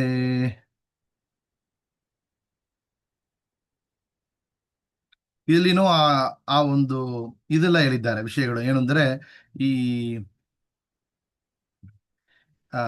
ಬೇಟೆಗೆ ಹೊರಟದ್ದು. ಹಾಟಕ ಗಿರಿಯಿಂದ ನೀನು ಬೇಟೆಯಾಡುವ ರೂಪ ತಾಡಿ ಕಾಟಕವೇರಿ ಸಂಭ್ರಮದಿ ಆಟವಾಡುವ ಬಳಿಯಲ್ಲಿ ಬಂದು ನೀ ನಾಟಕವಾಡಿದ್ದು ಪಾಡಲರಿಯೇನು ಅಂತ ಅಲ್ಲಿ ಆ ಸ್ತ್ರೀಯರಿರುವಂತ ಜಾಗಕ್ಕೆ ಬಂದು ಮಾತಾಡಿಸಿದ್ದು, ಅದೆಲ್ಲ ಕೂಡ ಇಲ್ಲಿನೂ ಹೇಳಿದ್ದಾರೆ. ಮುಂದಿನ ವರ್ಷ ಇಲ್ಲಿನೇ ಕೂಡ್ರಿ ಕನಕಭೂಷಿತವಾದ ಕುದುರೆ ಅಂತ ವಾದಿರಾಜರು ಹೇಳಿದ್ರು. ಇಲ್ಲಿ ಇವರು ಹೇಳ್ತಾರೆ, ಬಂಗಳ ಚಿನ್ಮಯ ರಂಗ ಅನಂಗನಯ್ಯನೆ ಮೋಹನಾಂಗ ತುಂಗ ಮಹಿಮಾನೆ ಶುಭಾಂಗ ಬಂಗಾರ ಕುದುರೆ ಮೇಲ್ ಅಂಗನೇರಿರಿ ಬಂದದೇ ಶೃಂಗಾರವೇನೆಂಬ ಎಂದಿಗೂ ಶ್ರಮಣ ಅಂತ ಹೇಳಿ ಇವರು ಹೇಳ್ತಾರೆ. ಬಂಗಾರ ಕುದುರೆ ಮೇಲ್ ಕನಕಭೂಷಿತವಾದ ಕುದುರೆ, ಅದೇ ವಿಷಯವನ್ನು ಇವರು ಹೇಳ್ತಾರೆ. ಪೊಂದಿದೆ ಪುಲ್ಗಸಿ ರೂಪ ಮಂದ ಜಪವ ಶಿಶುವಾಗೆ ನಂದಿನಿ ತರ ಎಷ್ಟಿಯಾಗೆ ಮಂತರ ಜಪವ ನಾಂಡ ಕುಣಕುಲ್ಬ ಮಾಡಿಸಿ ಕಂದರಲ್ಲಿ ಗುಂಜು ಶರವದೊಟ್ಟೆ. ಇನ್ನು ಸಮಯ ಕಮ್ಮಿ ಆಗಿದೆ, ನಾವು ಎಷ್ಟು ಕವರ್ ಮಾಡಬೇಕು. ಸೊ ಈ ಒಂದು ಪದ್ಯ ನಾವು ಮುಂದೆ ಮಾಡಬೇಕಂತ ನೋಡೋಣ. ಬಟ್ ಈ ಒಂದು ಶ್ರೀನಿವಾಸ ಕಲ್ಯಾಣದ ಚರಿತ್ರ ಅಷ್ಟು ಹೆಚ್ಚು ಇದೆ. ನಮಗೆ ಅಷ್ಟು ಕಮ್ಮಿ ಪಕ್ಷ ಒಂದು 4 ಸಿಕ್ಕಿದೆ. ನಾವು ಯಾವಾಗಲೂ ವಾದಿರಾಜರ ಶ್ರೀನಿವಾಸ ಕಲ್ಯಾಣ ನೋಡುತ್ತೇವೆ, ಬಟ್ ಪುರಂದರದಾಸರು ನಾವು ನೋಡಿದ್ದೇವೆ. ಇನ್ನೊಂದು ಈಗ ನೋಡಿದ್ದು ಭೀಮೇಶ ವಿಠಲ ದಾಸರ ಒಂದು ಹಾಡು. ಇದು 4ನೇದಾಗಿ ಇವರು ಮಾಡಿಕೊಟ್ಟ ಹಾಡನ್ನು ಕೂಡ ನಾವಿಲ್ಲಿ ನೋಡ್ತಾ ಇದ್ದೇವೆ. ಶ್ರೀ ಪ್ರಸನ್ನ ಶ್ರೀನಿವಾಸ ದಾಸರು.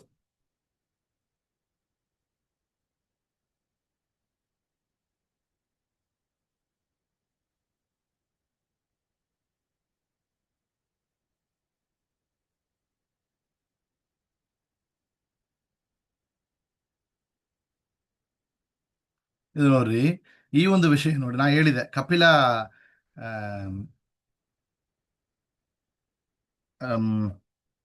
ಕಪಿಲ ತೀರ್ಥ, ಅಲ್ಲಿ ರುದ್ರದೇವರ ಸನ್ನಿಧಾನ ಇದೆ. ರುದ್ರದೇವರನ್ನ ನೋಡಿ ಬಗುಳಾದೇವಿ ಓದಳು ಅಂತ ವಿಷಯ ಇದೆ. ಬಗಿಸಿ ನಿನ್ನಾಶ್ವಾಸನ ಬಗುಳ ಮಹದೇವನಾಲಯದಿಂದ ಮಹಿನೆಯರ ಸಹ ಕೂಡಿ. ಮಹದೇವನ ಅಂದ್ರೆ ರುದ್ರದೇವರು. ಆ ರುದ್ರದೇವರ ಆಲಯಲ್ಲಿ ನೋಡಿ ದರ್ಶನ ಮಾಡಿಕೊಂಡು ನಾರಾಯಣಪುರಕ್ಕೆ ಹೋಗು ರಾಮಕೃಷ್ಣರ ಪೂಜಿಸು. ಅಲ್ಲಿ ಬಲರಾಮಕೃಷ್ಣ ಸನ್ನಿಧಾನ, ಅಲ್ಲಿ ಸುಗಬ್ರಹ್ಮ ಆಶ್ರಮ ಇರುವಂತಹ ತಿರುಚುಕಣೂರ್, ಅದೇ ತಿರುಚಾಣೂರ್, ಅಲ್ಲಿ ಹೋದ್ರೆ ಇದು ಕೂಡ ನೋಡಬಹುದು. ಬಲರಾಮಕೃಷ್ಣ ಅವರನ್ನು ನೋಡಿ ಮುಂದೆ ಹೋದಳು ಎಂಬ ವಿಷಯ ಅದೆಲ್ಲ ಕೂಡ ಇಲ್ಲಿ ಬಂದಿದೆ. ಮಹದೇವನ ಆಲಯದಿಂದ ಅಂತ ವಿಷಯವನ್ನು ಹೇಳಿದ್ದಾರೆ. ಸುಖಮುನಿಕರ ಪ್ರದವಾದ ಆಕಾಶ ನೃಪ ಲಗ್ನ ಪತ್ರ ಸ್ವೀಕರಿಸಿದೆ ಬಹುವಿಧದಿ ವಾಗೀಶ ಸಸಿಧರ ನಾಗೇಶ ಸೌಪರ್ಣಿ ಸುರರನ್ನು ಕರೆದೆ. ವಾಗೀಶ ಅಂದ್ರೆ ಇಲ್ಲಿ ಬಂದು ಬೃಹಸ್ಪತ್ಯಾಚಾರ್ಯರು. ಅವರ ಪತ್ರಿಕೆ, ಸುಗಬ್ರಹ್ಮ ಋಷಿಗಳಿಂದ ಮದುವೆ ಬಾಲೆ, ಅದೆಲ್ಲನೂ ಕೂಡ ಇಲ್ಲಿ ಕೋಟ್ ಮಾಡ್ತಾರೆ.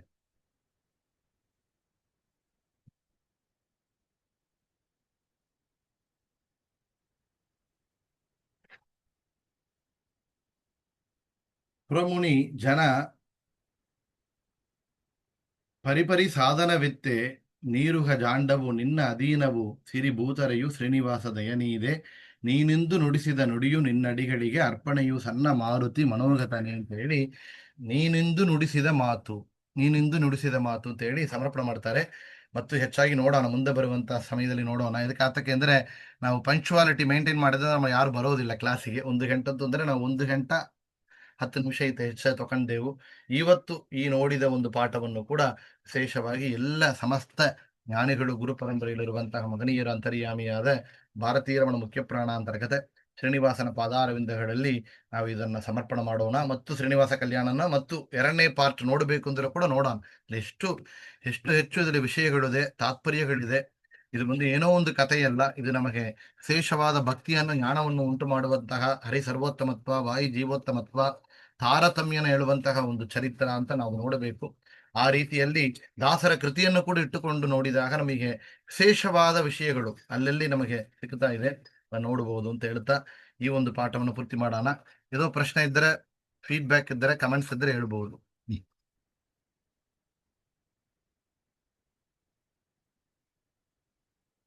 ನಾವು 3 ಶ್ರೀನಿವಾಸ ಕಲ್ಯಾಣ ನೋಡಬೇಕು ಅಂತಿದ್ದೆ, 4ನೇದು ಆಡ್ ಮಾಡಿದ್ದೆ, ಬಟ್ ಸಮಯ ನಮಗೆ ಆಗೋದಿಲ್ಲ. ಮತ್ತು ನೋಡೋಣ ವಿಸ್ತಾರವಾಗಿ ನೆಕ್ಸ್ಟ್ ಟೈಮ್ ಇನ್ನೊಂದು ವೇಳೆನೂ ನಾವು ಇದು ಕಂಟಿನ್ಯೂ ಮಾಡೋಣ ಮಾಡೋಣ. ಏದೋ ಡೌಟ್ ಇದೆಯಾ, ಏದೋ ಕ್ವಶನ್ಸ್ ಇದೆಯಾ, ಇಲ್ಲ ನಿಮಗೆ ಏದೋ ಕಮೆಂಟ್ಸ್ ಇದ್ರೆ? ಡೌಟ್ ಎಲ್ಲ ಒಂದಿಲ್ಲ ರೀ. ಇದು ಹಾಡು ಮಾರಿ ತೊಂದರೆ ಕೊಟ್ಟಲ್ಸ್ರಿ ನಾವು PDF ನು ಈ ಸೆಷನ್ ರೆಕಾರ್ಡೆಡ್ ವರ್ಷನ್ ಮುಂದೆ ನಿಮಗೆ ಪುರಂದರದಾಸರು ಮಾಡಿದ್ದು ಹಾಡ್ ಇದೆಯಾ ರಾಗದೋಡ ಅದು ಹಾಡು ಕೂಡ ಇದೆ ಅಂತ ಕಳಿಸ್ತಾನೆ.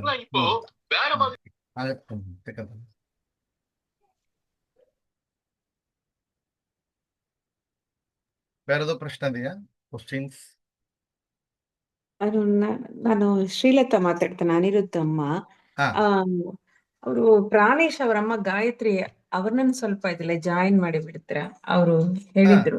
ನಾನು ಲಿಂಕ್ ಕಳಿಸಿದ, ಅವರೇ ಜಾಯಿನ್ ಮಾಡಿಬಹುದು. ನಾನು ಬೇಕಾದ್ರೆ ಕಳಿಸ್ತೀನಿ ಆ ಗ್ರೂಪ್ಲಿ ಒಂದ್ಸಲ ಲಿಂಕ್ ಎಲ್ಲರಿಗೂ ಕಳಿಸಿದ್ದೆ, ಮತ್ತೆ ಕಳಿಸ್ತಾನೆ. ನೀವು ಫಾರ್ವರ್ಡ್ ಮಾಡಿ. ನಾನು ಎಲ್ಲರಿಗೂ ಹೇಳ್ತಾ ಇದ್ದೆ, ನಾವು ಒಂದು ಪ್ರಯತ್ನ ಮಾಡಿ, ಕ್ಲಾಸ್ ನಡೀತಾ ಇದೆ, ಒಂದು 20 ಜನ ಬರ್ತಾರೆ, ಇಲ್ಲಿ ಹೆಚ್ಚು ಜನರು ಬರ್ಬೋದು. ಇದು ಝೂಮ್ ಒಂದು ಲೈಸೆನ್ಸ್ಡ್ ಕಾಪಿ ವರ್ಷನ್, ಇದು ಪೇಯ್ಡ್, ಇದು 100 ಜನ ಕೂಡ ಜಾಯಿನ್ ಮಾಡಬಹುದು. ಸರಿಯಾ? ಹೆಚ್ಚು ಜನಕ್ಕೆ ಮಂಡಳಿ ಜನ ಯಾರೋ ಇದ್ರೆ ನಿಮ್ಮ ಮಂಡಳಿ ಎಲ್ಲರಿಗೂ ಕೂಡ ಕಲಿಸಿಕೊಡ್ರಿ. ಇನ್ನು ನಾನು ಆಕ್ಚುಲಿ ಇದೆಲ್ಲ ನಾನು ತಿಳಿದು ಓದಿದ್ದಲ್ಲ, ನಾನು ಪ್ರಾಕ್ಟೀಸ್ ಮಾಡಿ ತಿಳಿದು ಓದಿಯೇ ಬರ್ತಾನೆ. ಇಲ್ಲಿ ನನಗೆ ಒಂದು ಆಪರ್ಚುನಿಟಿ, ನಾನು ಪ್ರಯತ್ನ ಪಟ್ಟು ಗುರುಗಳ ಅನುಗ್ರಹದಿಂದ ಓದಿ ಮಾಡಿಕೊಂಡೇ ಬರ್ತಾನೆ. ನನಗೆ ಒಂದು ಆಪರ್ಚುನಿಟಿ, ನಿಮಗೆ ತಿಳಿದವರು ಹೇಳಿ, ನಿಮ್ಮ ಪಕ್ಷದಲ್ಲಿ ಏದೋ ತಿಳಿದಿದ್ದರೆ, ಇದರಲ್ಲಿ ಏದೋ ಕರೆಕ್ಷನ್ ಇದ್ದರೆ ಕರೆಕ್ಟ್ ಮಾಡಿ, ನಾವು ತಿದ್ದಿಕೊಳ್ತೇವೆ. ಅದರಿಂದ ಇದು ಪರಸ್ಪರವಾಗಿ ಒಂದು ಮ್ಯೂಚುವಲ್ ಅಂಡರ್ಸ್ಟ್ಯಾಂಡಿಂಗ್, ಒಂದು ಡಿಸ್ಕಷನ್ ತರ, ಇದು ಪಾಠ ಇಲ್ಲ ಇದು. ಅದರಿಂದ ಮಾಡಿಕೊಂಡು ಎಲ್ಲರಿಗೂ ಹರಿವಾಯು ಗುರುಗಳ ಅನುಗ್ರಹವಾಗಲಿ ಅಂತ ಪ್ರಾರ್ಥನೆ ಮಾಡಿಂತಾನೆ. ಏದೋ 2 ಮಾತಿದೆಯಾ? ತುಂಬಾ ಸಂತೋಷವಾದರಿ. ಈ 1 ಗಂಟೆತ್ತು ನಿಮ್ಮಿಂದಾಗಿ ನಮಗೆ ಸ್ಮರಣೆ ಆಯ್ತು, ನಮಗೆ ಓದಕ್ಕಾಯ್ತು. ತುಂಬಾ ಚೆನ್ನಾಗಿದೆ, ಮನಸ್ಸಿಗೆ ತುಂಬಾ ಹಿತವಾದ. ನಮ್ಮಮ್ಮನಿಗೆ ನಾನು ಕೊಟ್ಟು ಕಳಿಸ್ತೇನೆ. ತುಂಬಾ ವರ್ಷ ನಮ್ಮಮ್ಮ ಶ್ರೀನಿವಾಸ ಕಲ್ಯಾಣ ಓದ್ತಾ ಇದ್ದಾರೆ. ಸುಗುಣ ಅಂತ ಹೇಳಿ ಕೊಯಂಬತ್ತೂರ್ಲಿಂದ ಮಾತಾಡ್ತೇನೆ. ನಮ್ಮ ಅಮ್ಮನಿಗೆ ಶ್ರೀನಿವಾಸ ಕಲ್ಯಾಣ ಅಷ್ಟು ಇಷ್ಟ. ಸೊ ನಾನು ಶೇರ್ ಮಾಡಿದ್ದೆ, ನಮ್ಮಮ್ಮ ಬಂದ್ರ ನೆನ್ಸ್ತಾನೆ. ಸೊ ತುಂಬಾ ಸಂತೋಷ, ತುಂಬಾ ಹಿತವಾದ ಮನಸ್ಸಿಗೆ. ನಿಮ್ಮಂತಾದವರಿಗೆ ಅನಂತ ಕೋಟಿ ನಮಸ್ಕಾರ. ತುಂಬಾ ಸಂತೋಷ. ರಾಧೇ ಕೃಷ್ಣ. ಹರೇ ಶ್ರೀನಿವಾಸ. ಹರೇ ಶ್ರೀನಿವಾಸ. ಶ್ರೀನಿವಾಸ ಆಚಾರ್ಯ. ಹರೇ ಶ್ರೀನಿವಾಸ. ಶ್ರೀನಿವಾಸ. ಧನ್ಯವಾದಗಳು ಗುರುವಿಗೆ.